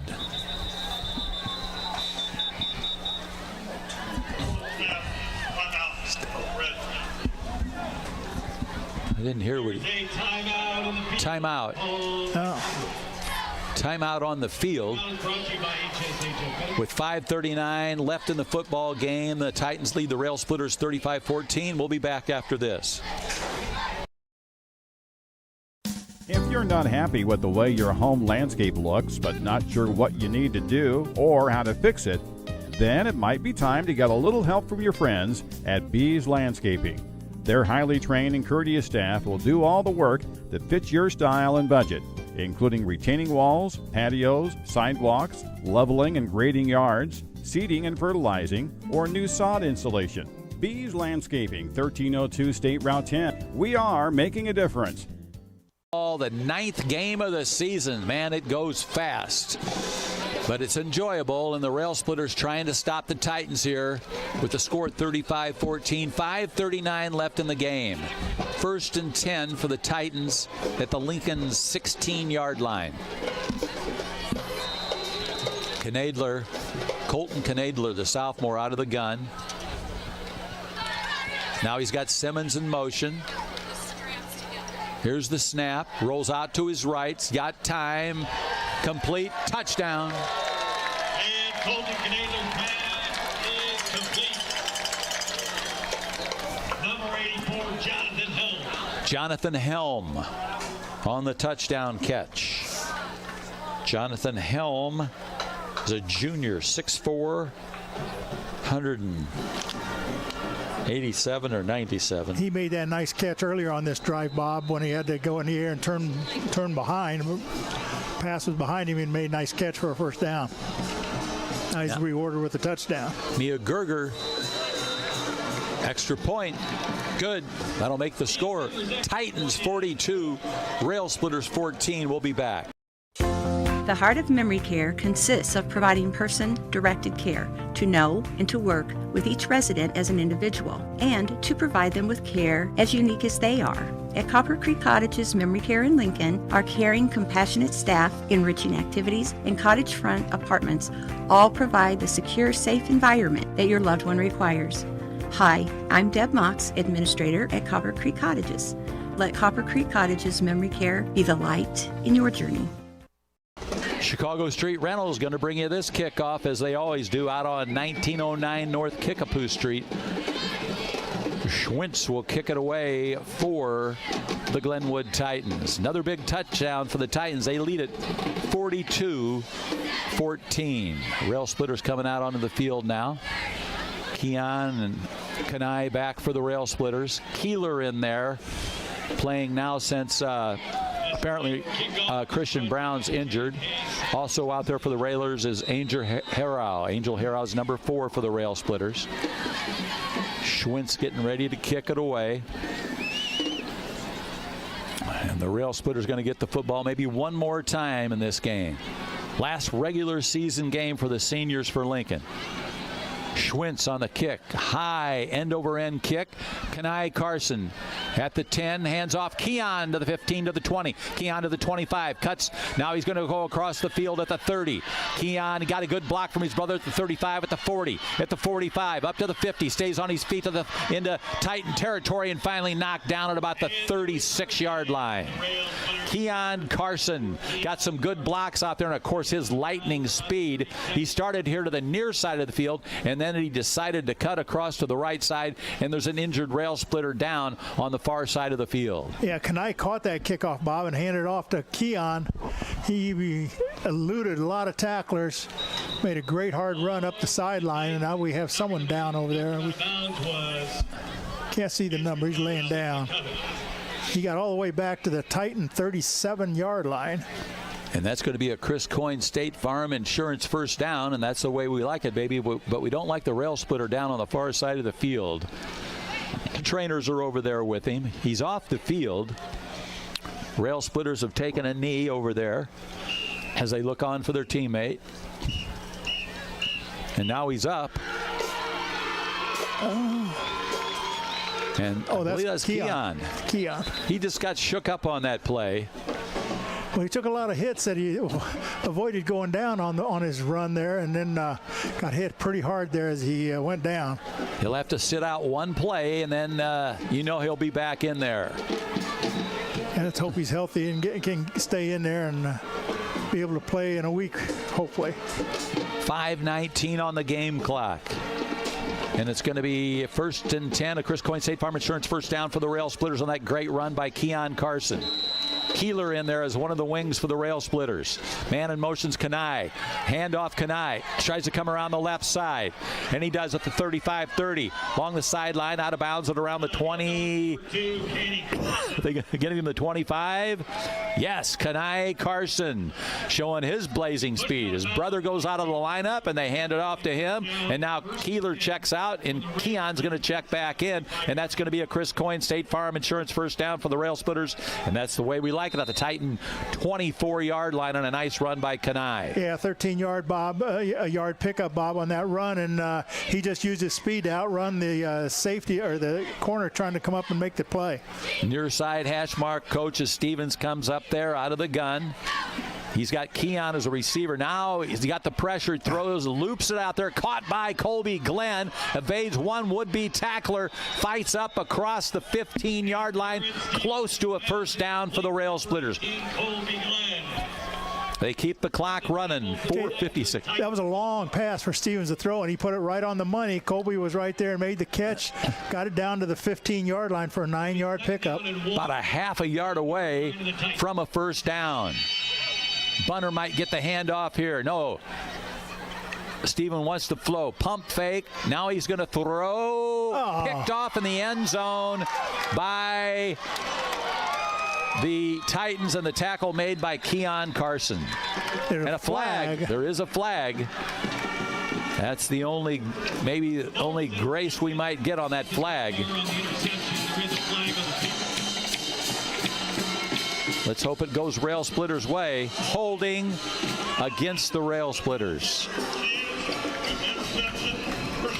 Interception, first down for the Titans. Well, it was second down and only a yard to go, Bob. And a lot of times on second and short like that, you go for a big play. And if you don't get it, then you got 2 downs to run it and get your first down. But he had the ball for a long time looking for somebody open. And when he finally let it go, there was a red shirt right there to make the interception. So the Titans with the football here late. 4:31 remaining in the football game, and they lead it 42-14. Court Pentecost in there for the Rail Splitters along with Keeler. Knadler out of the guns, got the snap, pitches to his running back along the sideline. Big Frank Sanders is there. Also pushing him out of bounds for the Rail Split is Peyton Bunner. I was watching Frank Sanders on the play, Bob, and he played off his blocker very well. And then didn't really try to make the tackle, but he tried to pull the ball loose and strip it, and didn't quite get the job done. But there were other Railers there to make the tackle. Ball at the 16-yard line. Owen Grant also in on the tackle for the Rail Splitters. Second down. Titans up to the line of scrimmage. New running back in there, number 27. Knadler looks at a man. He goes in motion. He comes to his side, and he's got the snap, and he gets the football. And there's Frank Sanders wrapping him up. Sanders on the tackle for the Rail Splitters. They had a new running back in there. That was number 32. Jacob Roof, R-O-O-F, Jacob Roof. So now it's going to be 3rd and 11. That's a loss there as Frank Sanders got his hands on his man again that was trying to block him, and when he found the ball, he just shed him away and made the tackle for the loss. Clock continues to run, 3:13 for the game. Trips here to the near side. Knadler on the long count. Man in motion. Here's the snap. Hands off to the running back. He's got some running room along the sideline. Finally stopped there by, well, Pentecost actually ran him out of bounds. He didn't hit him, but he ran him out of bounds at the 30. Yeah, that was a chance to force a punt there and didn't happen. And now Glenwood gets a new set of downs on their own 30-yard line, Bob, with only 2:56 left here in the game. And a lot of subs checking in for the Titans. Clock was stopped at 2:56 as they went out of bounds. Knadler's got the snap. Hands off to another running back. He stopped at the 30, right about the line of scrimmage. The ball carrier. It's like no gain on the play. Owen Grant was there for the Rail Splitters. On the tackle for the Rail Splitters was Owen Grant. Owen Grant's a senior, wears the number 33, the defensive end on the left side for Lincoln.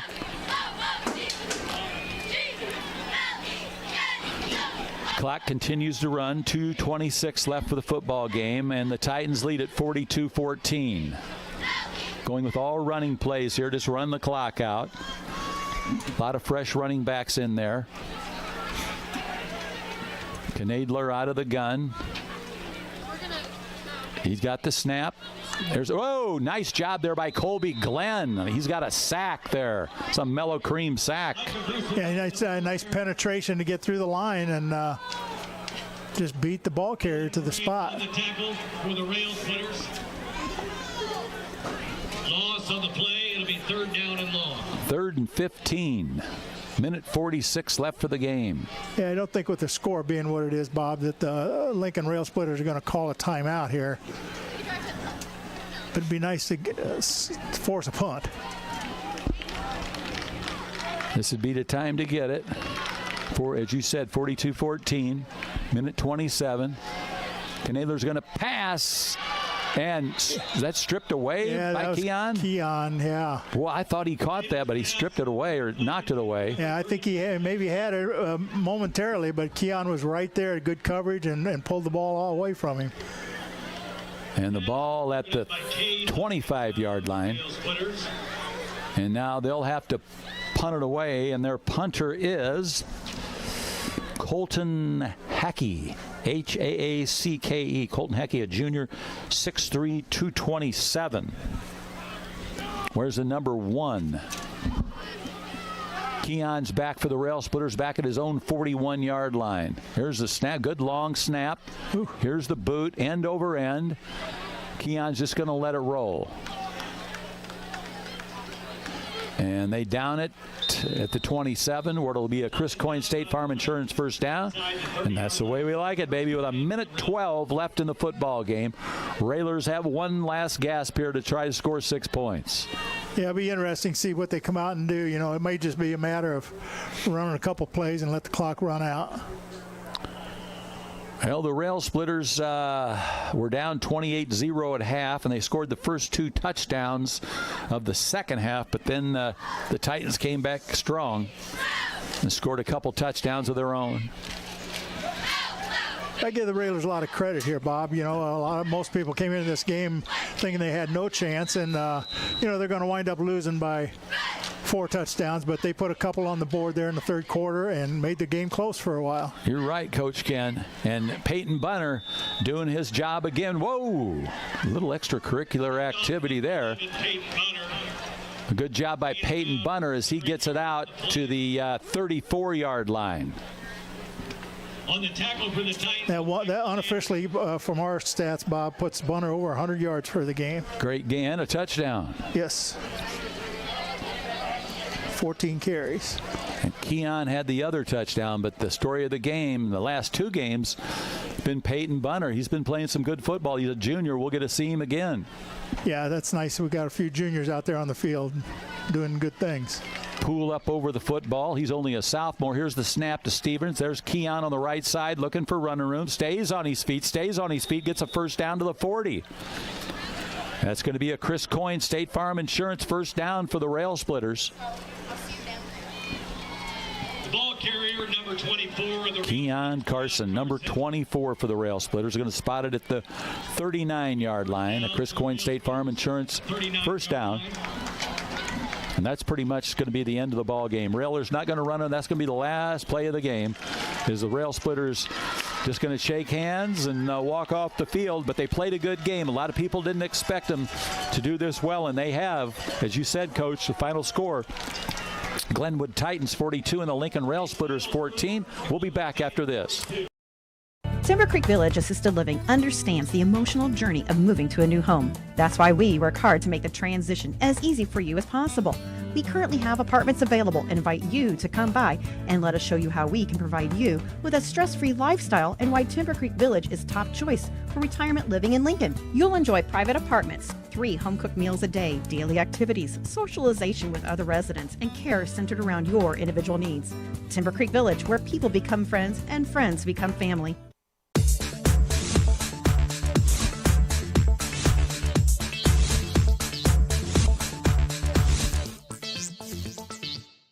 This live video stream is made possible in part by WLCN's live stream technology sponsor, Me Realty, located at 602 Keokuk Street in Lincoln and online at merealty.com.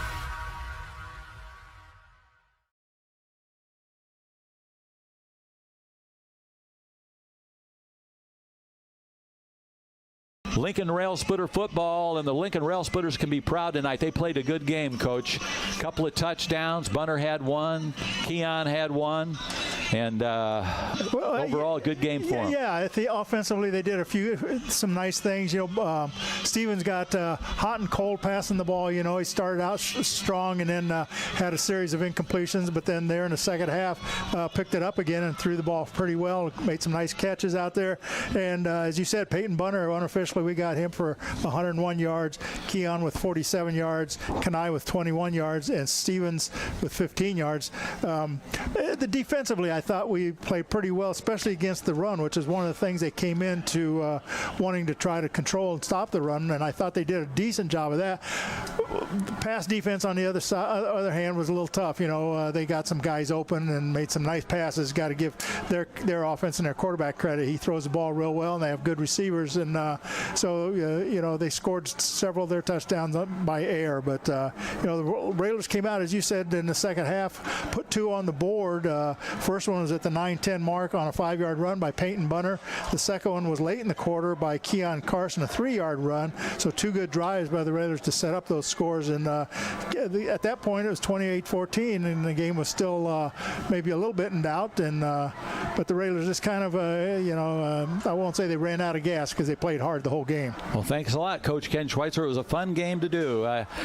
We didn't think that we'd be have this kind of great night, but we did. It was a lot of fun to do this football game here at Glenwood on their senior night. And now we to see if we get in the playoffs. Yeah, you know, we hope we'll be back here next week. Not here, but we'll be somewhere next week calling another game.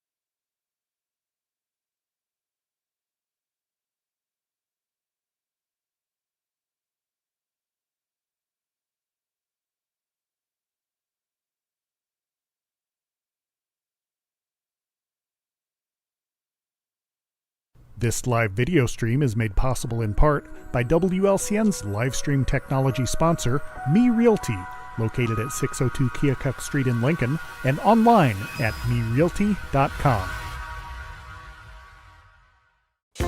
The Heart of Memory Care consists of providing person-directed care to know and to work with each resident as an individual and to provide them with care as unique as they are. At Copper Creek Cottages Memory Care in Lincoln, our caring, compassionate staff, enriching activities, and cottage front apartments all provide the secure, safe environment that your loved one requires. Hi, I'm Deb Mox, Administrator at Copper Creek Cottages. Let Copper Creek Cottages Memory Care be the light in your journey. If you're not happy with the way your home landscape looks, but not sure what you need to do or how to fix it, then it might be time to get a little help from your friends at Bees Landscaping. Their highly trained and courteous staff will do all the work that fits your style and budget, including retaining walls, patios, sidewalks, leveling and grading yards, seeding and fertilizing, or new sod installation. Bees Landscaping, 1302 State Route 10. We are making a difference. Timber Creek Village Assisted Living understands the emotional journey of moving to a new home. That's why we work hard to make the transition as easy for you as possible. We currently have apartments available and invite you to come by and let us show you how we can provide you with a stress-free lifestyle and why Timber Creek Village is top choice for retirement living in Lincoln. You'll enjoy private apartments, 3 home-cooked meals a day, daily activities, socialization with other residents, and care centered around your individual needs. Timber Creek Village, where people become friends and friends become family. WLCN 96.3 FM and WLCNonline.com present Lincoln Community High School Rail Splitter Football.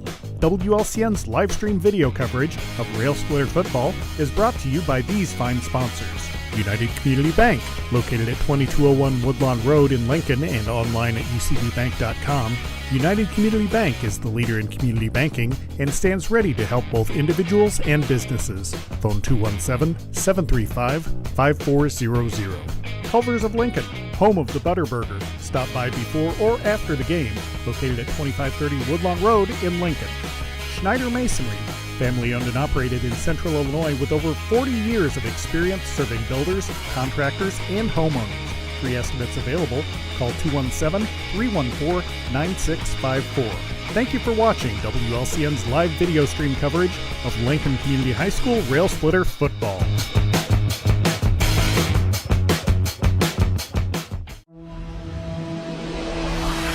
The preceding program is a presentation of WLCN 96.3 FM and WLCNonline.com.